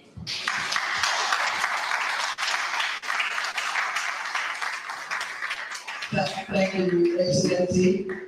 As I listen to you, I couldn't help but reminisce on my own days at the university as a student. And I think while you are thanking us, we're also grateful to South Africa, because as a student of political science at the time, one of my best instructors, a gentleman called Fususi Makei, who had come from South Africa, was a very serious actor in the liberation movement in South Africa, was very instrumental in forming some of the minds that you see existing today in our country. Thank you very much for that. Our next panelist, I guess it's no accident, because the role of the media in sustaining democracy is very critical, and we have our own challenges. So I know Frank, acting and serving as head of the West African Democracy Radio, brings to this panel some experiences that he will share with us that could help us to sustain governance, democracy, peace, and stability in Nigeria. Thank you, our professor, who really did the very best she could. And I'm humbled to have been invited at the nursing, at the board, and the organizers. And I'm glad to talk about my experience. I've seen war, I've covered war. We were one of the group of journalists who helped to peace journalism to effect when the bullets were flying. We eventually had disarmament and then the first democratic elections. And then fortunately for me, I was able to cover post-conflict election in Mauritania. And then I've seen in Gambia. There was a lot of trouble and people crying for elections. And this topic, sustaining the governance, democracy, peace, and stability in Nigeria, I took some notes. And I'd just like to start out by saying we haven't completed our democratization as per our 1986 Constitution. You will see why. And everybody seems to be solid, even our international partners. In an era where democratization and decentralization has been manifested both in deeds and words, sustaining good governance, democracy, peace, and stability in Liberia is very important. It's not Nigeria, and democracy. Let me begin by drawing your attention.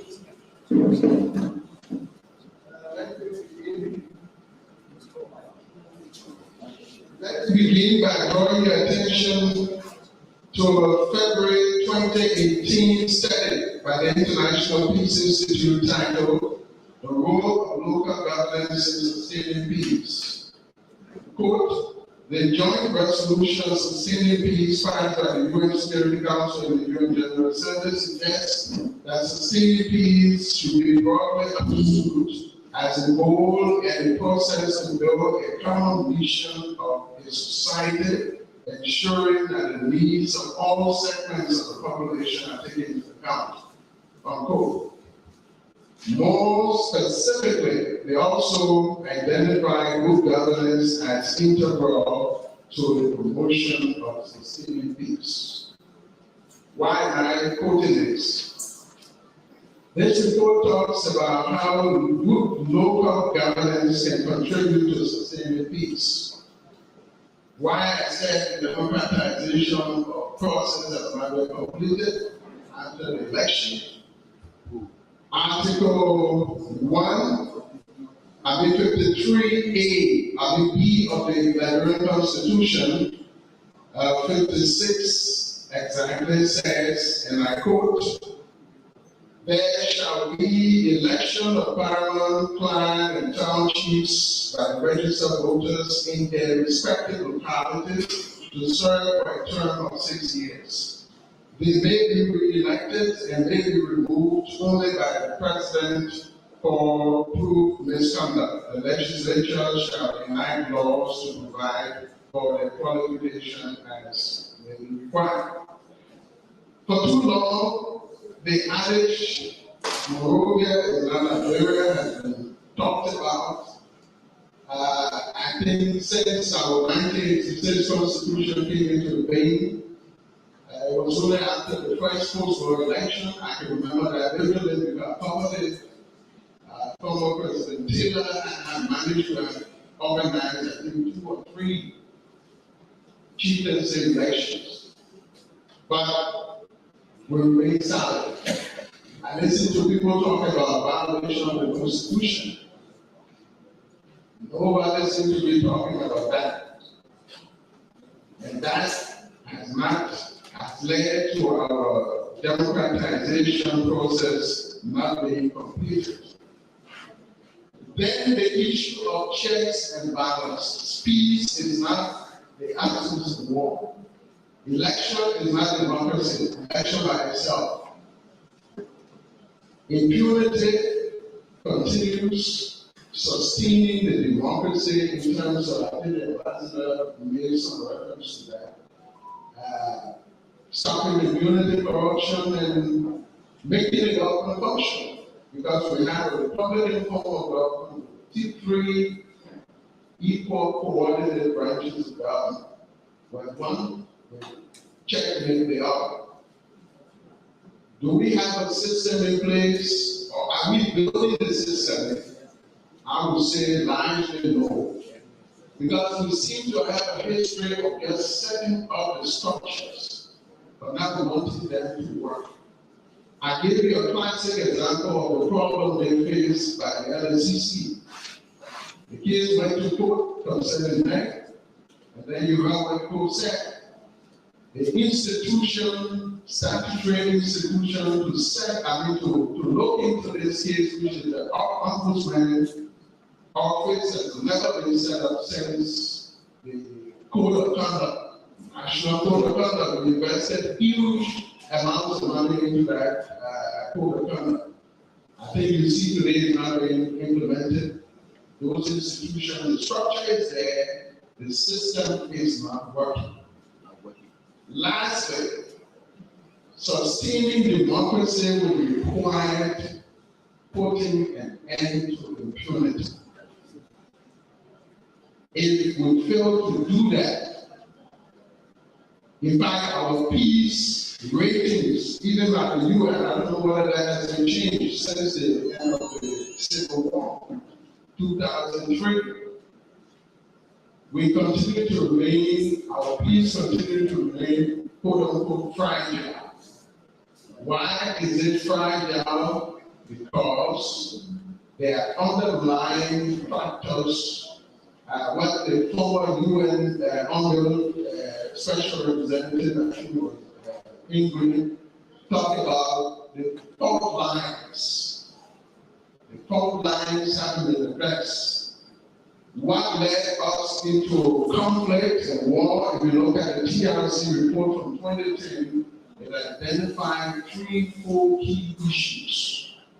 One of them was rampant corruption, abuse of power, inequality. Unless, and I like what the ambassador said about the Constitution, you know, this is a country that believes in reform and not transformation. That's our problem. We can't continue to be setting up structures and deliberately not having the political will to make it work. So if we are to sustain the peace in our democracy, we must be sincere. And I go back to our late respected father, former President Nelson Mandela.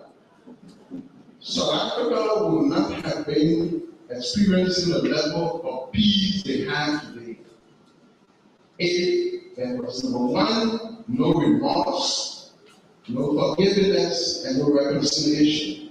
Our former President Elliot Johnson Sirleaf said those were 2 major failures coming from war. Couldn't fight corruption, couldn't reconcile the country. Where we are now, as journalists, independent journalists, I don't think we have made any further progress in terms of reconciliation. So it's a question mark as to prospects for sustaining this democracy we're talking about, unless we address the fault lines and identify key issues going forward. One of them is impunity. Thank you very much.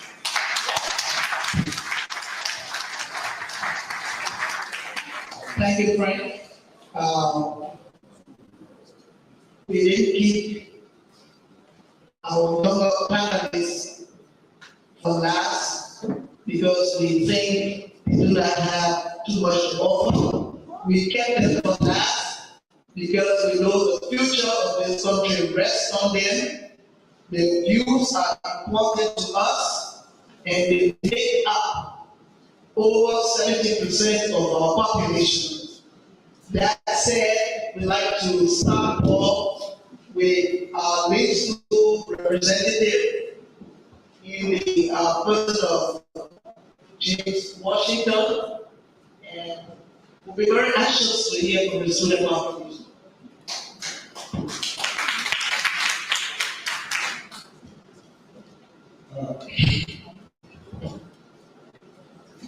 To our dear professor, the president of the University of Nigeria, President Julius Salomon, again, former dean of students, Tsunamis, he has had very long history at the university.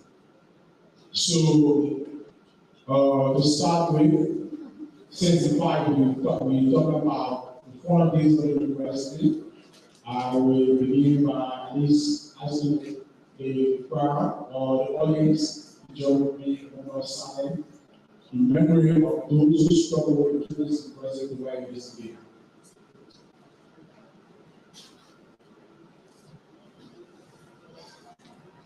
Okay, thank you very much. Now, I thought of a moment of silence because I know that the University of Liberia has been the birthday of leaders. Not only that has been the birthday of leaders, it has been concerning the marriages of the larger society. And the peace and democracy we're discussing today, we talk about good governance, peace and democracy, that is the struggle of the students. That is what students struggle for in Liberia.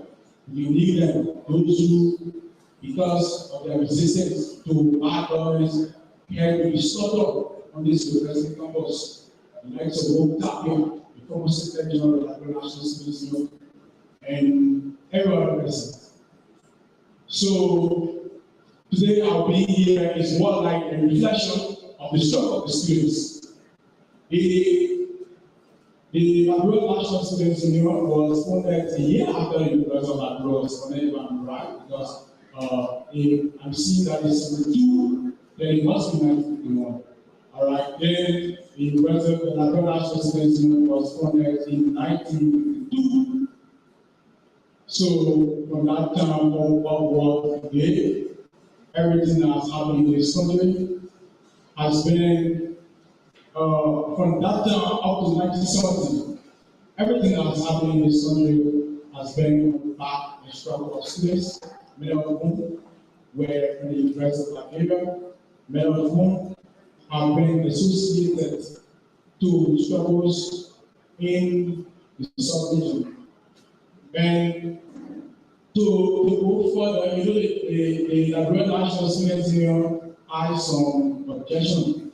It is due for the council how many times they are punished because of this combination to the students, the organization was bound on many times to somehow the reflection of William Stockman of his history of housing Nelson Mandela, for example. But we say that history was started by the fact that he institutionalized Black apartheid when coming to the University of Auditorium was based on the and get at that time. When coming to the University of Auditorium was out because we were part of the few people who returned from as repatriated slaves from the US. So when we look at the history of this and we look at the history of Tubman, we do not think that he was fair to the student community, and we do not think that he was also fair in treating the president what he is to be. I just want to make that clear. Moving forward. On the other issue about democracy, when you talk about democracy is the struggle of the students. When you talk about peace, and somebody say we have had 50 years of peace, yes, it's 50 years or 50 years of the size of the guns. Just as the bomb kills, corruption kills. Corruption contributes to maternal mortality, for example. You know how many mothers, lost life, or how many kids are killed in the hospital simply because what was intended for our hospital was being diverted into the personal account of individuals who are officials. That's corruption. So what we have had in Europe has been peace. The peace which is centered around having few people elected to power, and then they center around themselves the resources of the state and leaving behind the young people. And at the end of the day, what we say to the young people is that they are the future. They are the future, or when they provide objection to the form of leadership in the state, then people are galvanizing and recruiting hitman to get after them. When we talk about peace, talk about democracy and good governance, we cannot talk about good governance where there's no respect for the rule of law. We are talking about democracy. We talk about peace, but we are forgetting to know that few days ago, few months ago, students of the University of Auditorium, that is how I have always all throughout the history of this, everything has been done in this country, started from the University campus. Yes, I say everything has been done in this country, started from the University campus, because even the coup of 1980 was because of the agitation of students that maybe activated the military active at that time. But before the coup, we all know that there was a very high which was there for students. So everything that's happening in this country has come from the background of the students. Now, when you look at what happened quite recently, we have the situation of students. In fact, I want to make reference of the slogan, "Trace the country," for example. That is how the slogan being like Europe. In 2021, there was an uprising of Nigerian students who had issues with the running of the state. And there was a serious upheaval in the crowd between the students and the police that made the president of Ghana, to walk into the streets and talk to the students. and then in Europe, when the students we wanted to visit the state, they was time to put guest us to go after the red food and bring party. That was an attack on the democracy that was struggled for. And then somebody talk about democracy as a rule of law. You went to the court, you took these people to the court, you said people were qualified to not go there, you took them to court. Today, in our very balance, that it has no gain, no gain. This is what we have. So, for us, our being here today is to remind, like we usually do, because for us, we're not students here, as well, we're still in the university, we're still at the university. So, the fact that we always deal with these conversations, we are more hopeful that moving forward to the elections this year, moving forward to the elections this year, the president has tax. The tax of visibility in the democratic process of the state. And that is started by having us involving the political actors to engage the students here. We, ever since I was born, since the day I was here, politicians speak. And for a reason, the president said, Liberian president and Liberian president can never succeed without America. But in America, everyone who is sent to the presidency must attend and talk to students. There must be, follow up bills and legislation, and this will become the chief ideas and share a platform for the students who will be able to evaluate them. Now, we want the University of Liberia to take this as an obligation to make sure that at least the university can have a platform for all candidates to be contesting in upcoming elections to come here and share with us their thoughts so that students at the university too will be able to give them hard questions about how they intend to address the economic issues affecting them. All right? And so that we do not have process where after elections and maybe some people get the power again. And then people are going to grasp the people how far the economy has gone. You cannot take grab to a man who does not even understand single mathematics. All right? You cannot take grab to mothers who are selling in the market, then a boom. You cannot even know, the only thing they know is the price of their food. All right? So when people come to power, and then they manage to those obligations. The obligation as the access of ever followed regular politics, not seeing the president who comes to America by able to share his thoughts with the public at least 3 times. At least 3 times. So, if you become a senator, you must go to a lot. When you become a senator, you must go to a lot. So even quite recently, the elections in America, I saw one of the elections, most of those people are here on university campuses, and the students are getting opportunity to engage in candidates. So why is it so special about Liberia? Why is it so special about Liberia that people who want to be leaders, so I'm not going to have to learn to engage people, the best way to engage people, because you know what? The university and the state of the line society, it is where the source of dollars of the people who are able to answer questions. They are source of dollars here. So you come here, you engage them, and you are opposite whenever you can to speak to the people indirectly through the source of dollars. So at this point, I think that is something that needs to work on. The University of Liberia is the highest academic institution in the Republic, and besides, if you come to universities in Africa, if you resident as a Republic, the world has been to education. All right.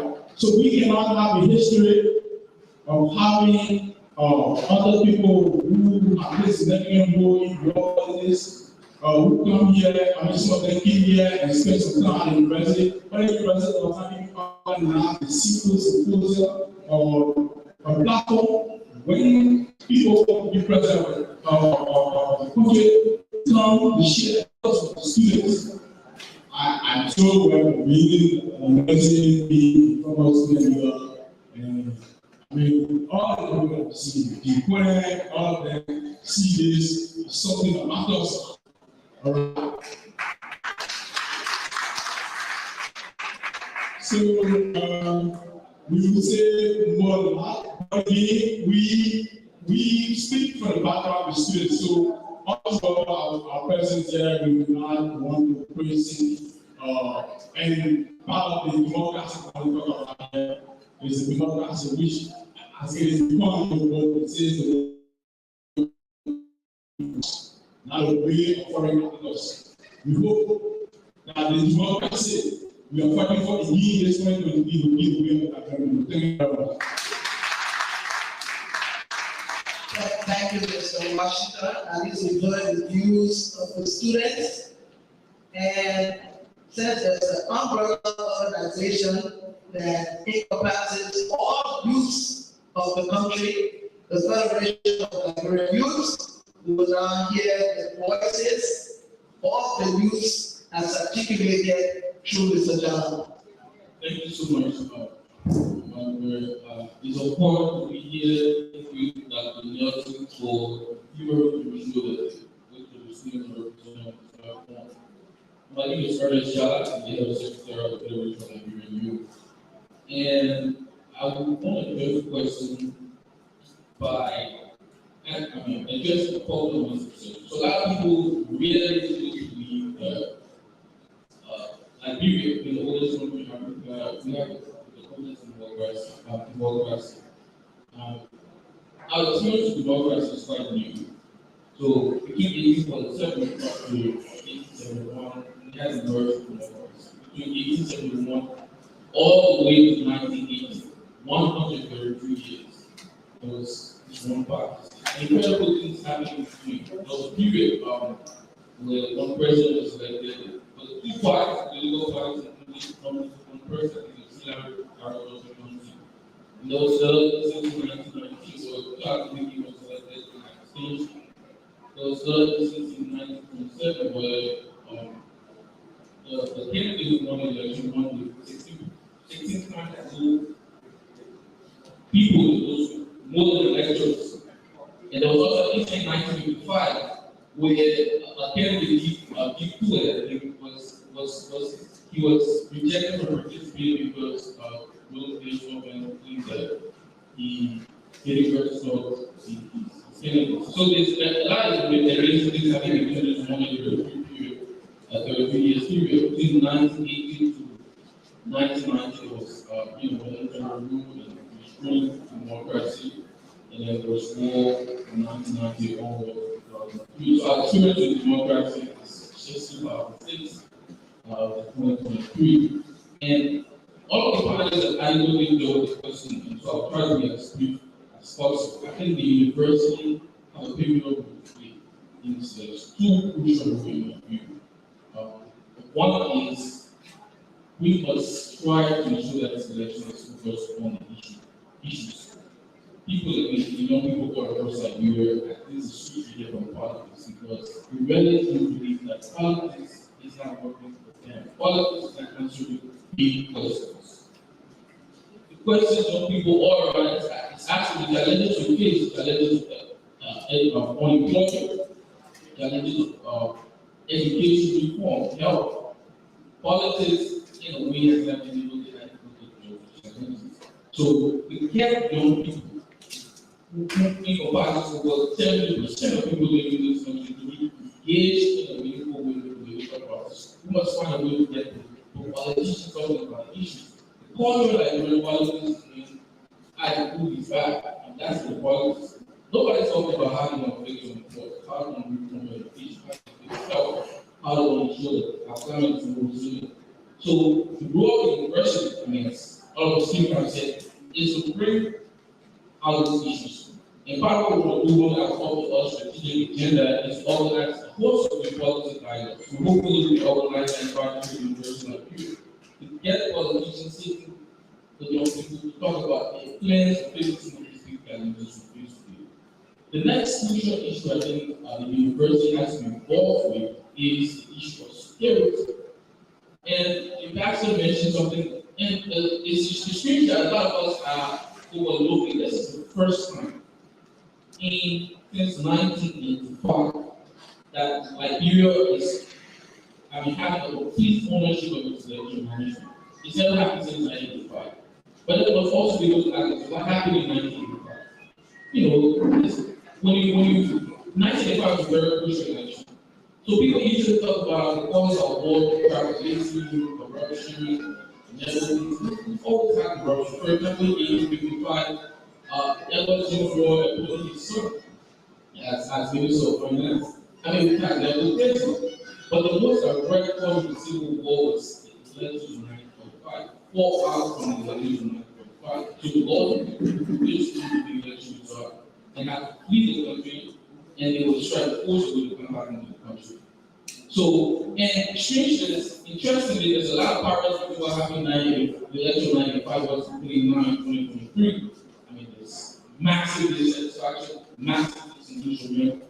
And on the back of that is a governance system that is going above and beyond the institution that we think our power.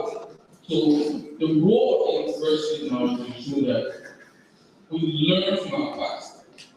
Part of what we want to do as a federation like we April is rules, election, civic election, in fight. Having people understand what happened back then to ensure that we can do sort of progress in the future. So, 2 crucial roles the university has to play, as I said earlier. First was to ensure that the issues, elections are focused on issues that can be expressed by bringing politicians in to talk about the claims, fitness, and face. And the second role the university has to play is to ensure that we find ways to ensure that election is secure. How can we do this? Is by ensuring that the polls are objective and independent. What happened in 1985 was that the election commission explicitly passed the election law. The election law said that votes should be counted on election night with representatives of political parties. What happened was the direct opposite. Yaman Campbell appointed a 50-man committee who counted the ballots in secret, and then he went and announced the election result. So, and then what happened is the opposition didn't have autonomy trying to express dissent. So the only thing they had to do was, obviously, approve it somehow to leave the country. So the crucial role in the president playing this election to ensure that the votes are independent. It also has to be autonomy trying to express dissent. And as a federation, we're also working on something similar to that. We understand that the people who are unfortunately the hard papers pay us when we elect the young people, especially young people political parties. So welcome to the formation of Young Party Youth Council, where young people, especially youth leaders in political parties, can find ways to collaborate and strive to ensure that the election is peaceful. So I think these are the 2 crucial roles the university has played in this election. As we all said, it's a critical election for us, young people. A lot of us didn't have a feel of what a civil war was. A war was. A lot of us who grew after the Civil War, and a lot of us who hope that we can continue living in an environment of peace and stability. So from the viewpoint position of the federation like Liberia, I think these are the 2 crucial roles the university have played to ensure peace and to sustain democracy in Liberia. Thank you. Thank you very much. We heard from all of our panelists, and we will very shortly allow reactions from the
student view are heard when they engage people.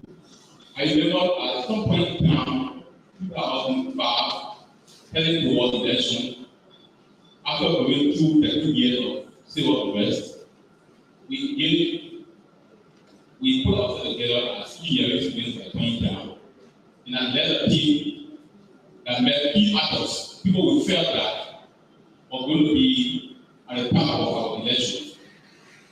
And those elections were held through at point down, and no account in that president.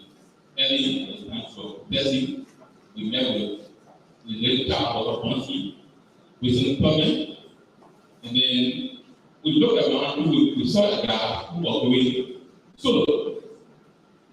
The late Jim Johnson at point time. And we felt that he had the best idea that we encouraged him not to go solo, but instead to go engage in another party that we felt as a new fool. And that led the way to, at the time, the CDC at Fast and Bell. The student engagement with open mindset and not taking the side, we shouldn't leave that way out. So we are going to engage with adults, other markets, in a way that we won't be taking the side against the other person. Thank you. We want a question. Yes, a very short question.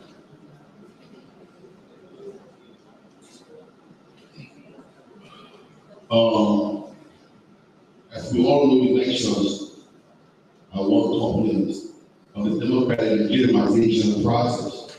However, in the absence of a structural, institutional, and non-democratic conditions to solve and resolve tensions that might arise during and after the electoral process,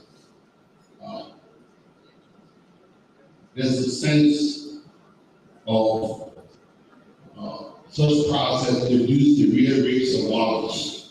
So my question is to Mr. Copeland, what are your views as far as such process that does not according to please mechanism, structural mechanism, institutional mechanism, and number mechanism to avoid office?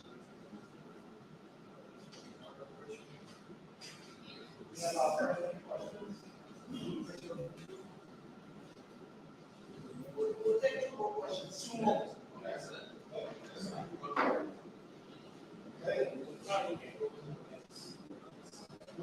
Lady has her hand up.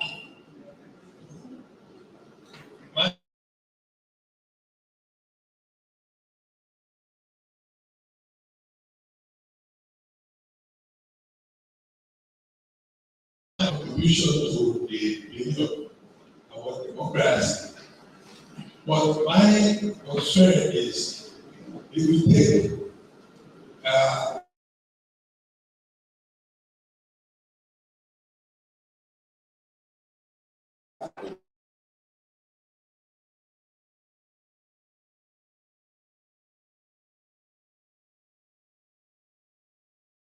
then at the time of election and at the quality, anyone who provides, who has a equal package is the one that wins election.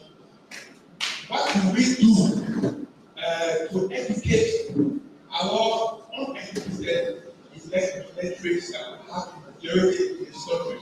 Because the result of the election that goes on will always provide the quality of leadership that can be in position to give us the kind of leadership we want or deserve. So please, those of you that are sure they are going to get us, more especially our young people who we consider to be our future leaders, most of the time are the ones who spearhead this kind of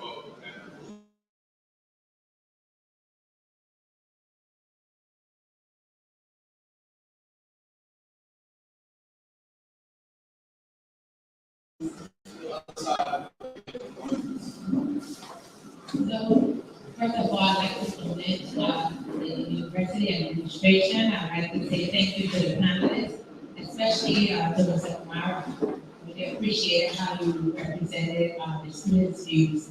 So, On that comment, I'm asking a question. It has to do with, if you don't do that now, do you have any plans to collaborate with other universities, student unions, for ways to engage politicians? I was educated in America. My name is Dr. Thompson Williams.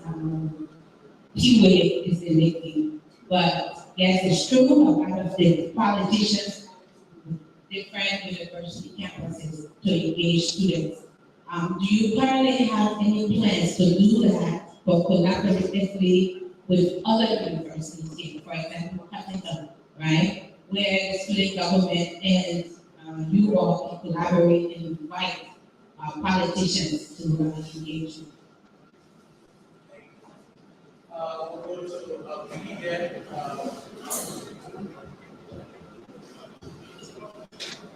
Thank you very much. Thank you, the panelists. The question is to Mr. Yara. I'm going to piggyback on Professor Maui's comment or question about the voting behavior of the lecturers. And I think Professor Maui is speaking from experience. He ran and tested in an election in this country. Like him, I also ran, and both of us have shared our frustration, so to speak, at the voting behavior of the electors. So, we are going into the same exercise, and I hear really Mr. Jala encourage discussion about issues, and when I run in my district where you live, I follow that idea. I was scared of the issue, and Mr. Maui as well, and the issues are carried because they not carry us anyway. A lot of times people aren't interested in the issue, they are interested in the deeper part of theory. And it's unfortunate because we believe the issue are very important. How do we address that? So I think I'd like to go your thoughts on that. My second question is to the acting ambassador, the ambassador. You talk about the system that put in place for the registration. You acknowledge that it has some challenges, and you're hoping that it will work. This is important because elections are won all of us based on the voter registration. In 2017, our voter registration process was characterized by massive trucking of voters from one district to another district, from one county to another county. So if you're running, like I was running, you may be talking to people who are living in the district, but they're not registered in the district. You have no idea that they're talking to the wrong people. And somebody who has a big pocket during the voter registration period, there's a one more way to do that. They're trucking close to 2,000 to 3,000 or 4,000, people in their district. That gentleman or that lady is ahead by 3,000 or at least 3,000. So you are being harmed. So how do we address some of these things as the structure that we put in the hands of the members? Thank you. Thank you.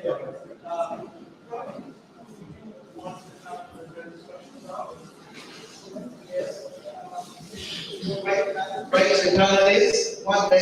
what mechanisms or structures do we need to put into place to support democracy?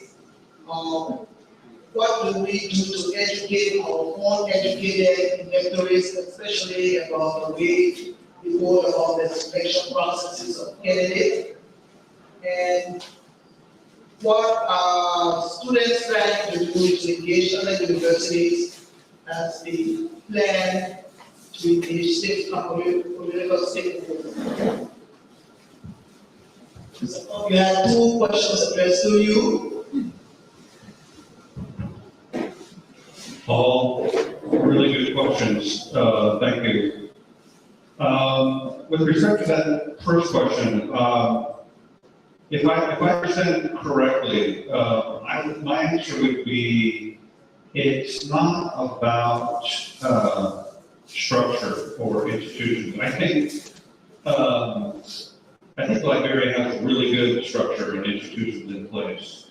I think what is holding them back isn't that they need to be structured better, but they need to be backed by political will and resources. And if Liberian voters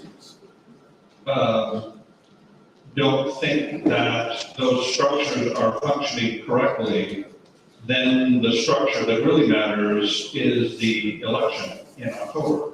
That's the structure that matters, and that's how change should come if Liberian voters think that change is needed. I think that the integrity institutions, for instance, here are on paper very impressive and were designed to help lift and boost Liberia's democracy out of a Civil War time period where institutions have been badly eroded.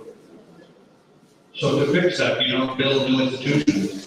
You just have to make sure you have a government in place that cares about those institutions and is willing to support them and give them the independence and the integrity that they need to function. And if Liberian voters think they don't have that, then the structure you have at your availability is the voting booth in October. And the other question was voter registration.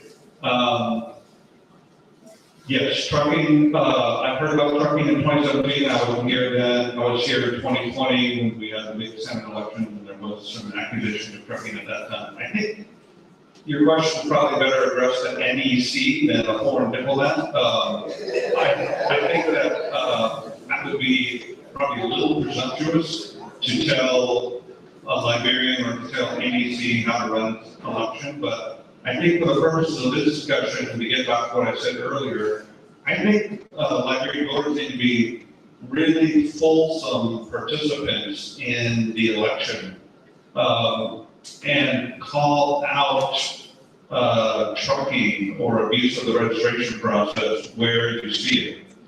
Thank goodness everyone has a cell phone now. Everyone has a camera. I appreciate what the gentleman said about social media being a huge problem, but it also can be a huge asset if there can be credible documentation in real time of trucking. I think the challenge for NEC is going to be documenting the trucking and filtering through misinformation and documenting where there is actual abuse of the system going on. They're aware of that problem. They could, I think the problem could be addressed by fully funding NEC. NEC just received their last bit of funding, as I understand it, from 2022, and I don't think they have received any funding for 2023 yet. So fully funding NEC, I think, would help that problem as well as others. Thank you. I'd just like to address I think, two immediate issues which I would like to address. When we had a meeting with the chair of the National Electoral Commission, one of our issues was addressing the question of social media, meaning that a law has to come into place to criminalize fake news, because you've seen in many parts of the world the misuse of social media in elections and the problems that can cause.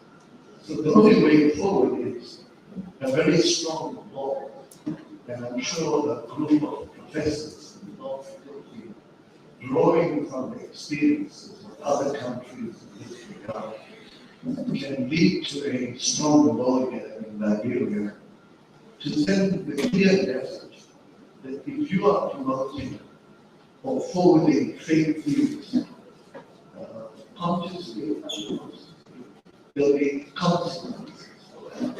And that's the only way I think we can manage that process, short of the fact that some countries have taken very autocratic measures where they just shut down the internet during the election period, which is not something we want to see happening in any election period, because there's the pros and cons of social media that, some of the election accredited observers from political parties in the election booth can take a picture of something wrong happening, and if that information is presented to the supervisor in the election booth or to the election court, as they have it in some countries, or the election committee, then that matter can be taken up appropriately in terms of the rule of the election rule and so forth. And the second one I just want to immediately address, and I think it's a very important issue, is to find creative ways to engage political parties and political leaders of political parties. I say this because in most parts of the continent, many of the resolutions, policy making happens within political parties. Then the political parties mandate their ministers, their presidents, to implement those particular policies and particular resolutions which the political party takes in whichever country. So I think I watched that, for example, the German system has a number of foundations. So each political party in Germany has a foundation. And that foundation has programs, say, for example, in South Africa. And they saw the importance of engaging political parties. And they instituted a number of programs in that regard. So I can see in Liberia a similar thing happen, where whether it's the ECOWAS ambassador, she does have those programs where she invites the political leaders of the different political parties. She invites the youth leaders of the different political parties. And I think that avenue is a very critical avenue to engage. And I can see then that reaching the point where the political leaders will feel the necessary need to come here on campus and engage with student leaders as well and students in general. Yeah, I will leave my comments to those points.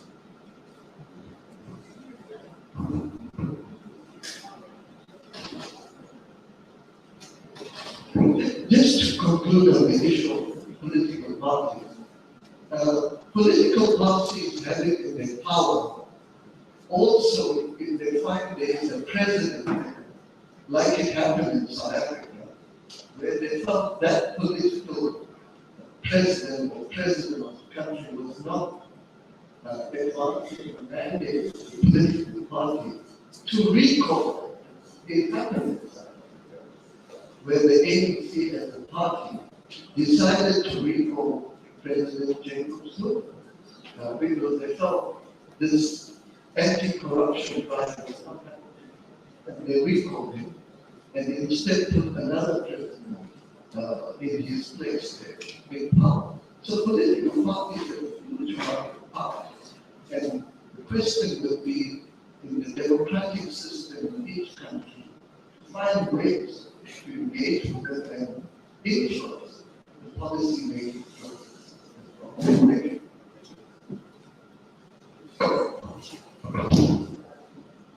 Yes. I think one of the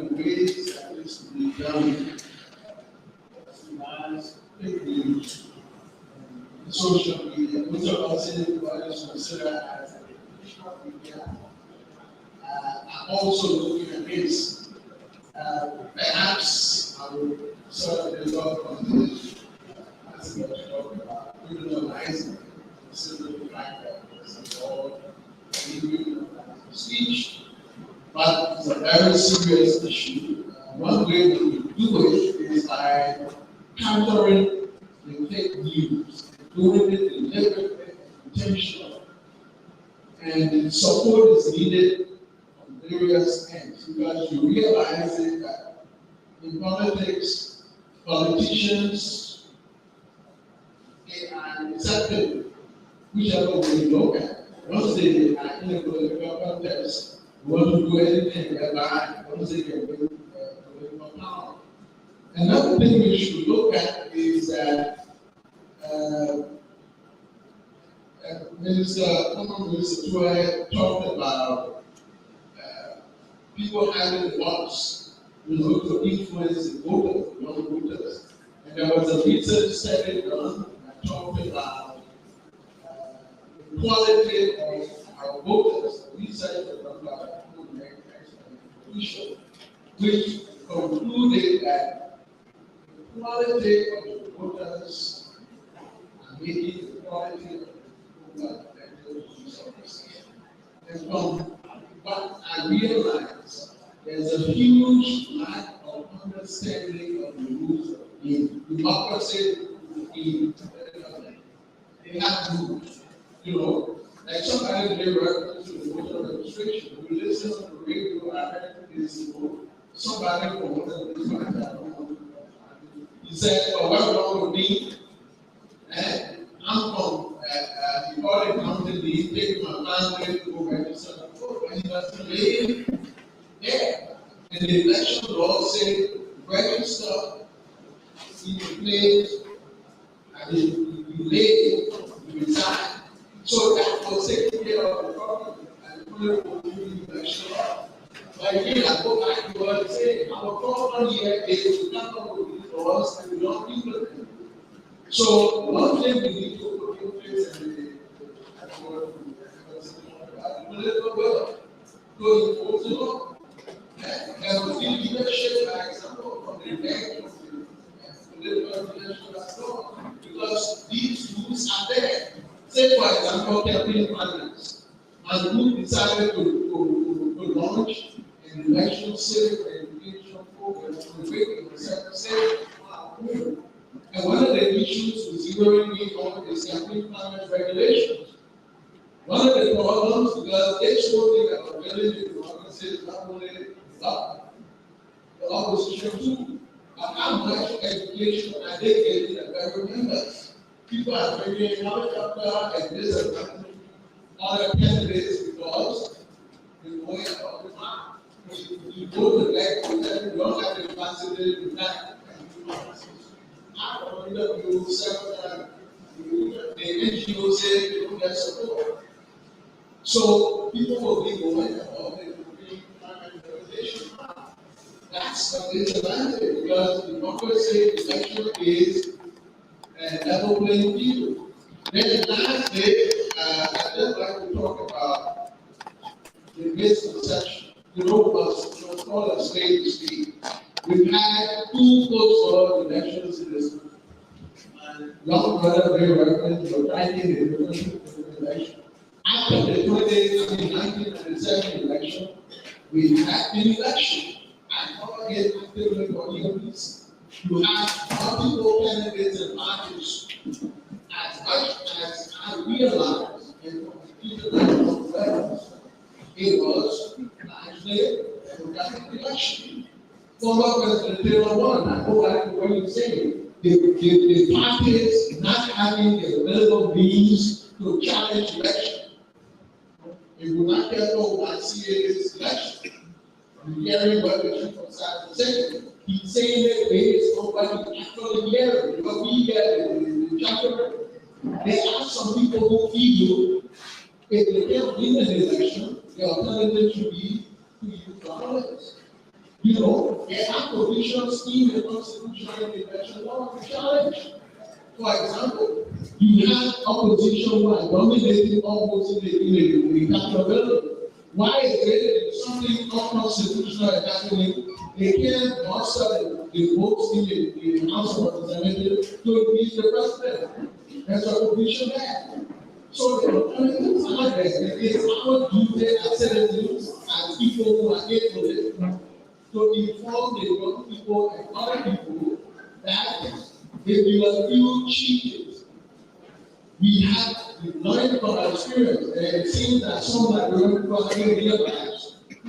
We haven't realized what we went through. So if you not satisfied with the electoral process, you challenge it. You can use the different means prescribed in the law and the Constitution rather than using violence. There are alternatives to our legal process. That's no excuse to say you want to open for a law and use violence. So I was saying that why I was saying wrong for Syria? Why has it done for Tunisia? Tunisia has a motive. All system and so we must realize that we utilize the constitutional arrangement. This is why I hail the efforts and the story in January 6th. You know, Americans always say that to shut us off. They will restrict, you know, but in utilizing the restriction within the rule of law to uphold the democracy. Thank you.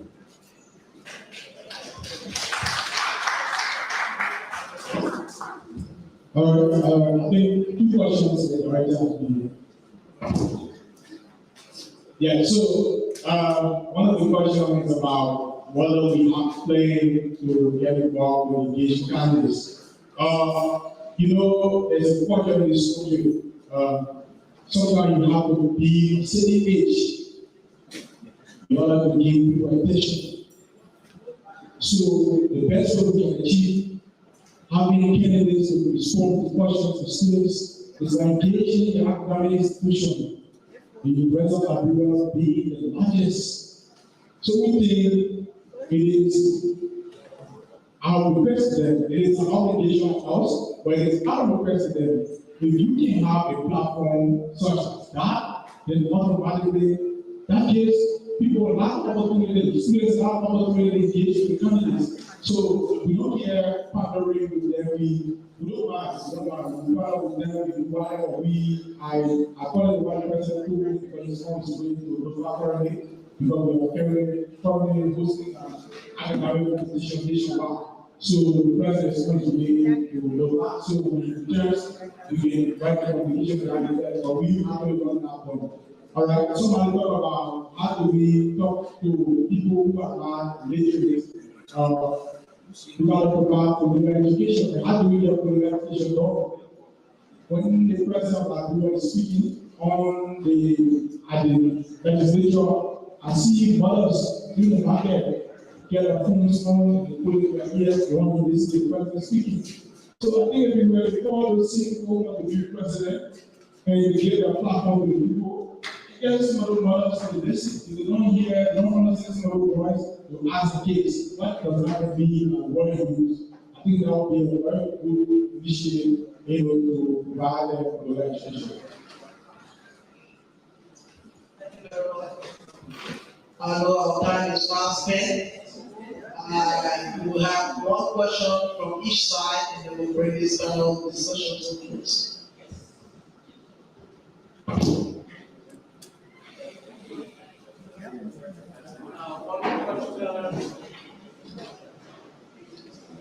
Okay, we will take a question from the front.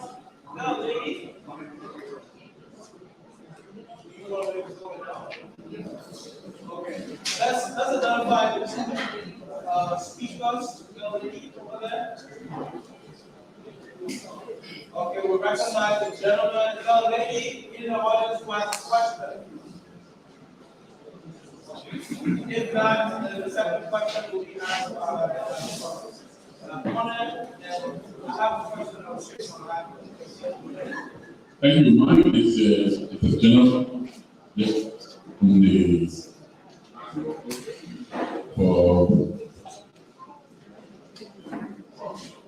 right? A few days ago, there's a tension building around the district. Smith, district is that?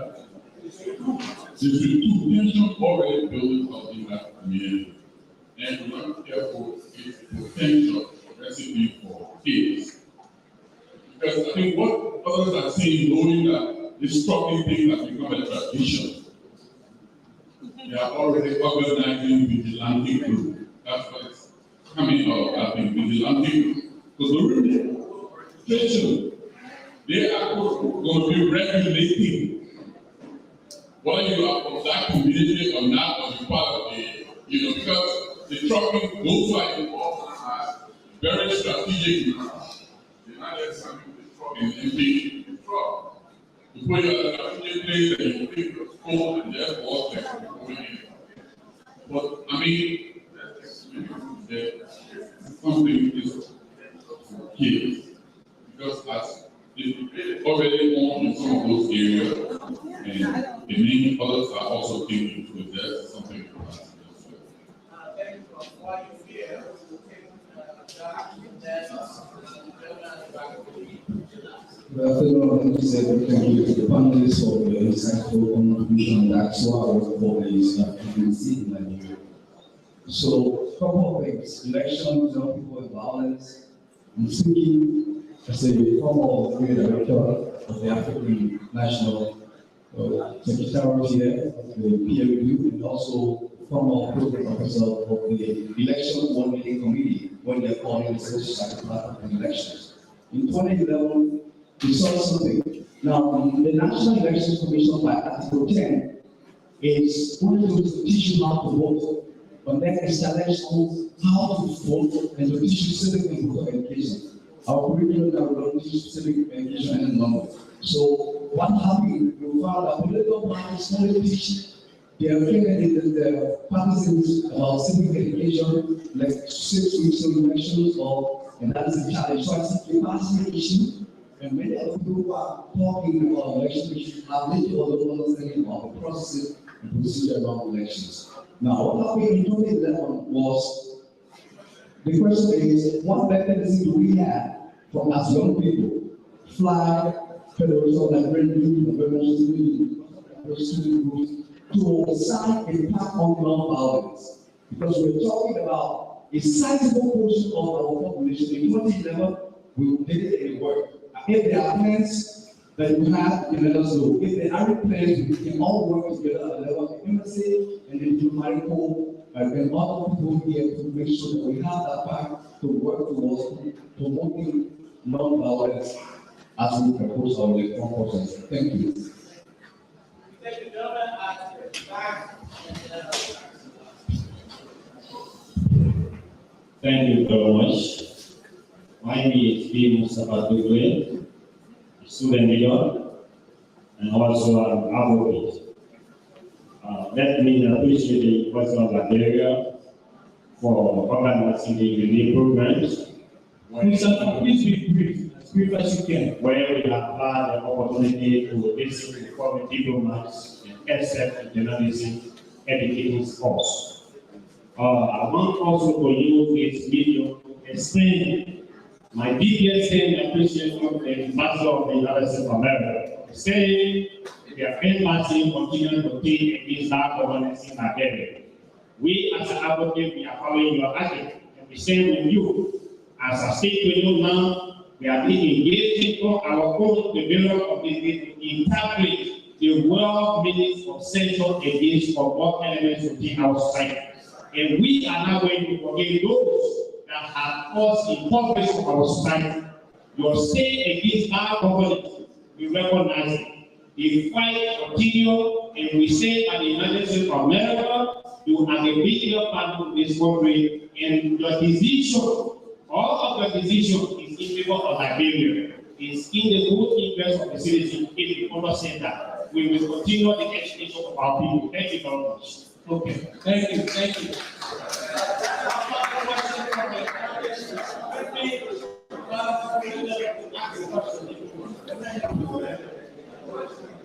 are having no other questions and no other comments from the audience, we allow the audience to respond.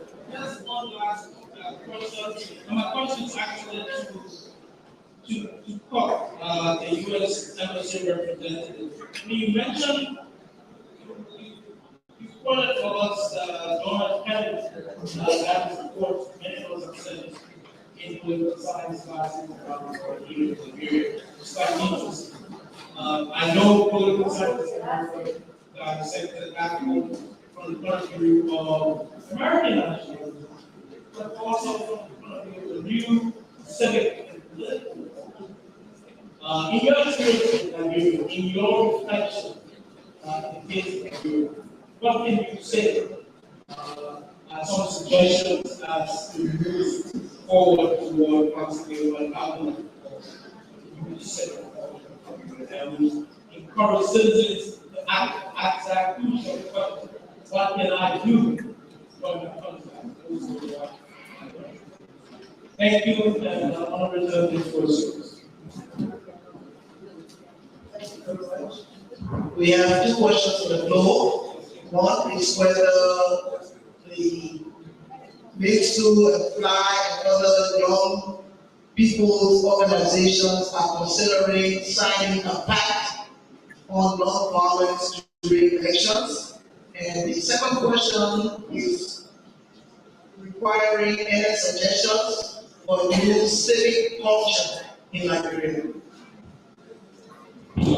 First, and yes, we understand that last 24 hours we don't really believe the facts, especially. Unfortunately, the happiness problem. So one thing we're working on, as I said earlier, is the establishment of a single party.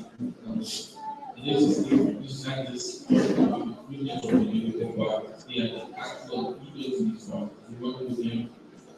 Decided in review, and he made for the hoping that we can do something called federation.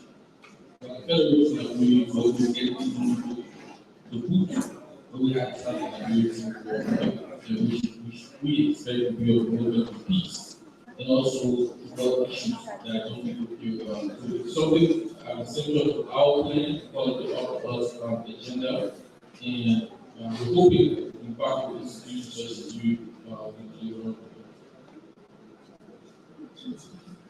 Yeah, so from the outlook of our national students, we did have this post a symposium, which was a summit in fact, at the end of last year. And at that summit, we all the participants at the summit, we did prepare declaration, and we have very few documents that talk about the pathway from campaign. So, and within that document, we all of the participants at the summit signed up, and the virtual of this is on company partnership with other experience and other partners, other communities, or social organization, in order to have, most of these things being organized. On the this idea of acting nonviolence, I know something that's being considered by political parties. I think you need political parties to not just sign obviously a pact of nonviolence, but to enter into that pact in good faith and follow through on it.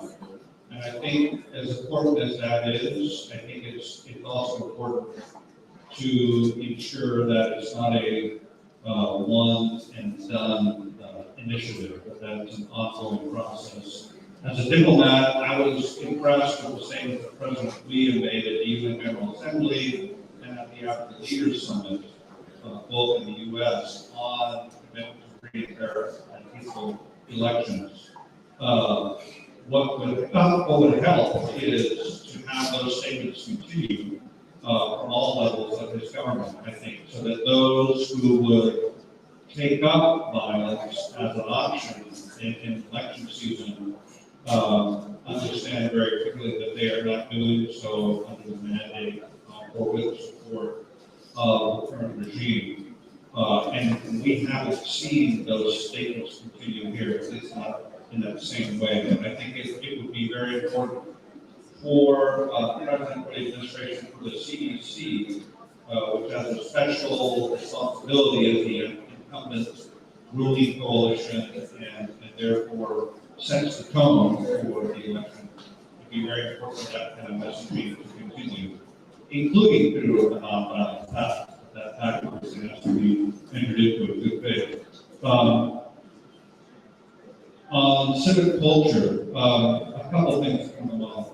I want to reinforce what my fellow panelists said here about the use of responsible media. I think that Liberia's media landscape is surprisingly diverse and robust, despite being relatively starved of resources. It's one area where our government has been investing. For instance, we have an ongoing project helping increase investigative journalism capacity here, because the importance of a healthy media sector cannot be overstated when it comes to democracy. And I think that if Liberians can support and rely on responsible, quality, investigative journalism, I think that would help hold governments accountable and also contribute to this idea of civic culture. I also recognize that in a country like Liberia, where poverty is so widespread, it's a bit of a luxury to talk about civic responsibility, civic duty, when your focus is on where is my next meal coming from, or where am I going to sleep tonight. And I think that probably elevates the responsibility of students like those here, who probably don't have those concerns as much as a lot of their fellow Liberians, and who have to take on in perhaps a more direct way their civic duty and embrace their civic responsibility as voters, as participants in the civic discussion, because they know that they speak for a lot of Liberians who simply don't have that luxury. You know, they're trying to survive. And I think if those who are able to come to universities like this and have a quality education can engage on behalf of their fellow Liberians who can't, I think that would be a helpful way that we can advance civic discourse and civic duty, this idea of civic responsibility, and a commitment that rises above a commitment to any political party, but a commitment to instead the country and to the future of Liberia. And I think that is probably, I would say, something similar to that for the responsibility.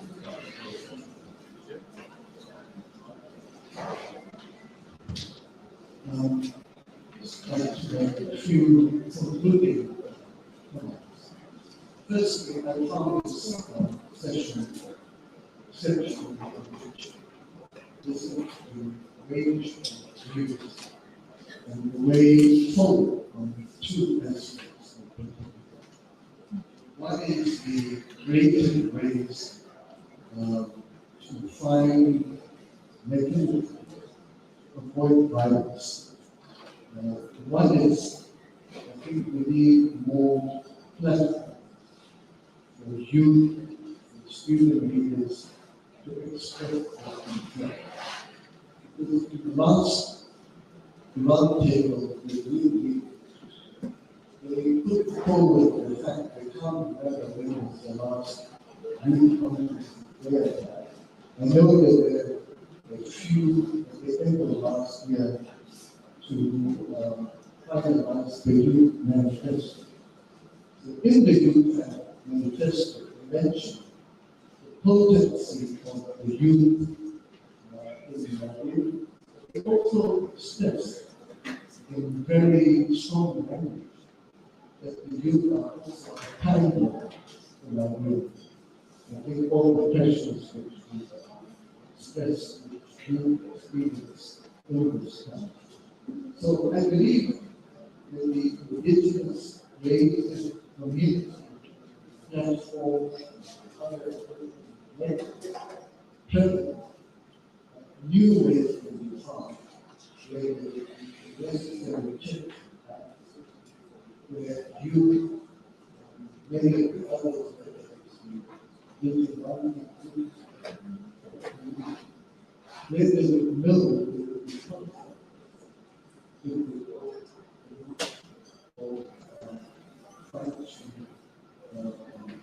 these violent weapons as a teacher towards the last point that is going to speak about, I'm sure many of the big private sector companies which are involved, the new ones and the old ones, they would want more people, more students. Because you can't have more business in a domain with traditional peace. And that's another element I believe they're not involved in local business. And I believe they can step up.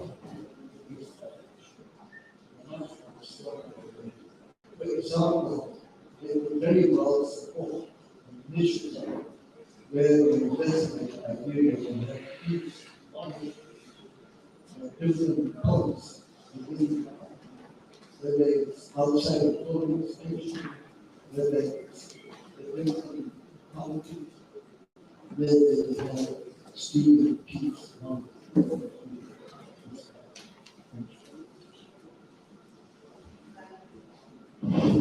Thank you very much. For those last comments, we'd like to bring this session to a close and thank our panelists, Mr. Ernest Jala, Head of Secretariat of the Federation of Liberian Youth, Mr. Frank Senwola, Senior Managing Partner, Public Trust Media Group, Mr. James Washington of the Liberian National Student Union, His Excellency Joel Cobb, Acting Deputy Chief Official at the U.S. Embassy here, and His Excellency Iba Jasby, Ambassador of South Africa to Liberia. Sometimes we take things a little bit for granted. I'm at home at the university, so when I started all this program, I made the assumption that everybody knows who I am. I am Associate Professor Yannick Kobabole, and I'm Vice President for Institutional Development and Partnership. With that said, I'd like to beg the indulgence of our President, Dr. Nelson, to make one announcement, and that is the University of Liberia has been challenged to start processes to engage political actors, to discuss issues in elections, and to keep our young people fully engaged in these processes, not only here at the University of Liberia, but across Liberia. The University of Liberia in the next 2 months at most will be launching a digital platform, I Participate. And it will be here at the University of Liberia. It will be open to people, it will be manned by faculty and students, and we are already engaging them. The only thing, it will be non-partisan, it will be objective, we will deal with all the situations of fake news and ensuring that no one group of people dominate the views expressed on that platform, and we'll be engaging media across Liberia to re-echo or rebroadcast views coming from this platform. So we already one step ahead of you, and we invite you to join us as we try to keep this platform very open. It's our way of ensuring free, fair, democratic, and transparent elections in Nigeria. Thank you very much. Our panel, distinguished panel members as well, and we thank you to our moderator. Good. We will give our panelists a few minutes to take their seats while we move closer to the end of our program.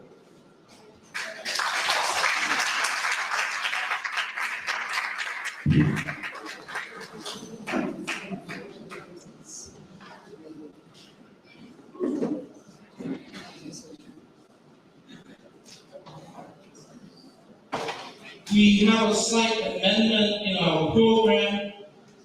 Before we go to remarks, and I will shortly enumerate the list of those who will be making remarks. Before we go to remarks, we would like to give the opportunity to Ambassador Ikwe Jazz by the Embassy of South Africa to make a presentation to the President of the University on behalf of the University.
And we thought that it's very important that we share that with you.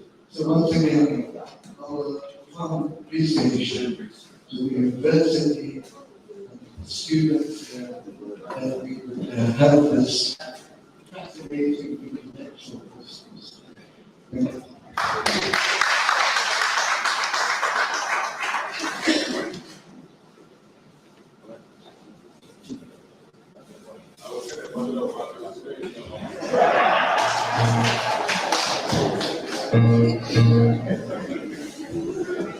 A big thank you to Ambassador Jazz of the Embassy of South Africa. Thank you for that very gracious presence to the university and to the president of this university. At this juncture, we will entertain a few remarks. Remarks will be made by representatives from the Student Interim Leadership, the University Staff Association, the University Faculty Association, the University Alumni Association. If there are any other representatives of Honorable Snow, you make yourself known. Otherwise, we will take these remarks and we will move on to selection afterwards. Is there a representative from the Nigerian Student Interim Leadership?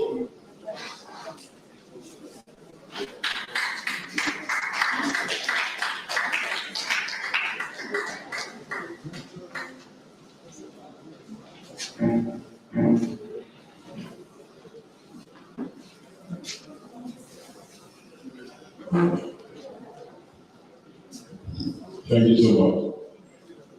Permitting the same on all existing protocols. Mr. President, Vice Presidents, President, Deans of your colleges, the UL Chorus, fellow students, ladies and gentlemen. You know, it is with great pleasure and honor to see and be a participant of the 72nd Wonders Day celebration.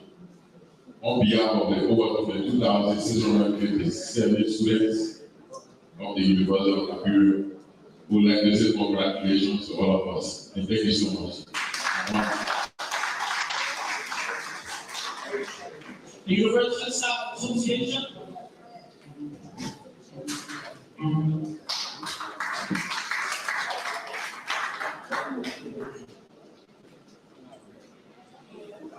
Happy birthday to all. On behalf of the staff of the University of Liberia, we are happy to be part of history making. Last year was the Discourse conference. This year we are here. The next 72 years, those of you that will be here, please let it go that the staff will also represent the year. That will be for 1 year for the full year. Thank you, as I just said, for always considering the staff. Thank you very much.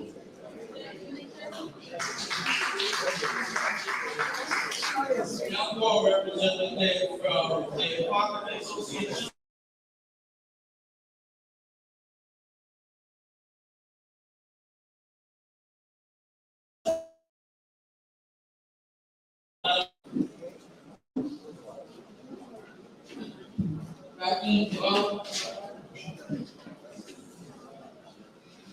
We are delighted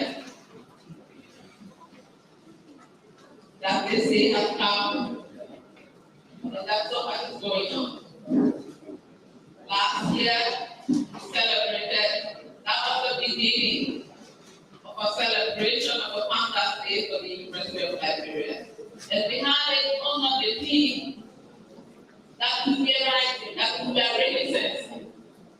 And this year we are talking about sustaining governance, democracy, peace, and stability in Liberia.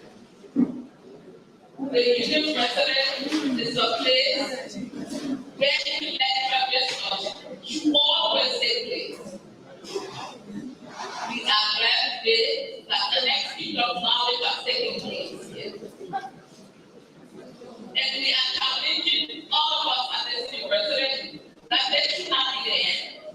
Because it should be a hub where knowledge is exchanged, where ideas are exchanged and taken out into the larger society. So we are looking forward to more of these exchanges. So on behalf of the University of Liberia Faculty Association, we say congratulations to us, all of us, and happy birthday, and we want to congratulate and thank our panelists for coming to share this legal occasion for us. Thank you, thank you, appreciate it.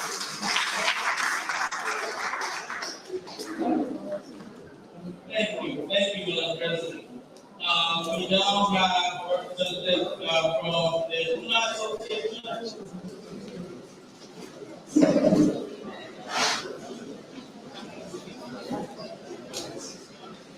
This great blocks in attendance.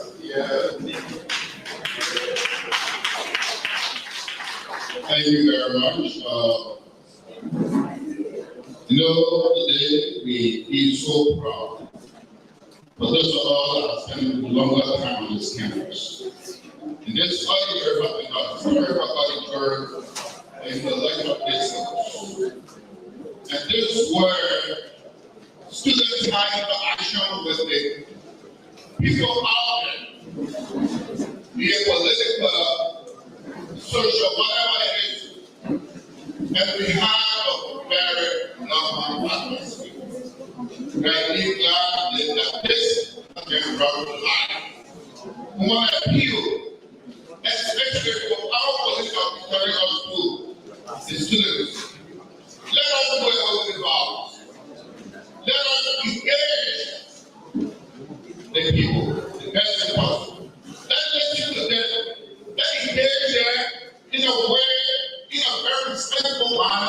that we will not be principle upon the agenda. And in doing that, we will have a stable and peaceful country and election. Again, the university family, I want to say thank you for this, for organizing this. We appreciate it wholeheartedly. We pray that we will continue it from this day. Thank you so much.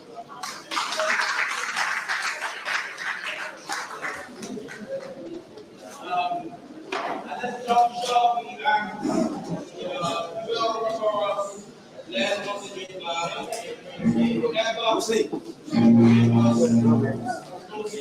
selection, and they are looking for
yes, to the triumph, pride, the praise, the worship forever.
In joy and gladness with us united, we shout of the freedom and love for is united. Lord, let that be the holy land. Our hope and glorious liberty by God's command. Our hope and glorious liberty by God's command. Oh, hail and be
Please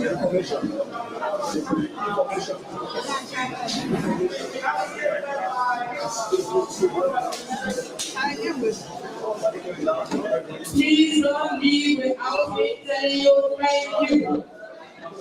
Please do not leave without me telling you thank you. Please stay for 1 minute and let me tell you thank you. You cannot be here for the whole day without being thanked. Students, please sit and sit and sit and let me tell you thank you. You've done a wonderful piece of job. You need to be told thank you. Dr. Nelson and your candidates, all of the distinguished members that are on the platform, the panelists, the distinguished personalities in this auditorium. To God be the glory. I always say, this is the day that the Lord has made, and yes, indeed, I rejoice in and we are glad in it. Let me start with my thank you, and I mean it from the bottom of my heart. Dr. Nelson, thank you for your vision, for pushing us and making us believe that the impossible is possible. Thank you. To the keynote speaker who has left, and I told him that he was going to be thankful with this. We didn't believe it. I want to say thank you for bringing his ECOWAS experience and letting us know that in the region, this is the election year. I want to say thank you. I want to say thank you to the South African president. We always compliment. Thank you, we appreciate it. And not only that, but good advices. We say thank you. I want to single out a few people in this room. Bibi Bode. Thank you. You know, she is very unique when it comes to moderating and teasing out the issues.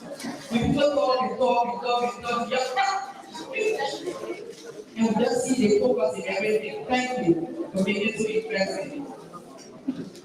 Bibi Bode. Today you call the students my comrade, and I asked the young lady, I'm comrade, go and check it out. So I'll let you know that you are my comrade, and we know from this you are. Thank you. DP Lawrence Square, my own small brother, I know how you work, how you push, you turn red, you turn blue, you turn. Thank you. To the organizing committee, we said thank you, and I say thank you again for pushing the committee and making them work and work and work.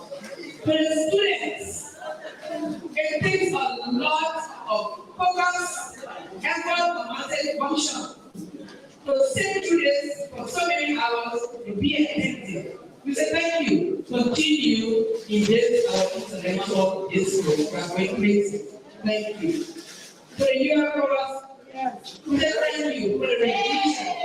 Mr. Ambassador from South Africa, you like what they say? We say thank you. I want to say thank you to all those who have contributed to the success of this gathering. But you know that those are behind the scenes that we don't see, and they make things happen in their own quiet way. And I see in your hand you have a brown paper bag and a soft drink. Those are the quiet people who make you happy. We say thank you to the beautiful people. Thank you to the janitors. Thank you to the security. Thank you to our drivers and all those that have helped us to get around. In all things, always say, to God be the glory. And he says, to God be the glory, as we try to actualize the theme of this actual discourse. And I'm sure with all of our collective efforts and determination that the theme of today, sustaining governance, democracy, peace, and stability in this our beloved country, we are really going to work towards actualizing it. So for putting this together, we say thank you. Our master of ceremony, you know, I'm saying so, yeah. Thank you. To everybody, just know that you are precious, you are special, and I want to say thank you from the bottom of my heart. Thank you.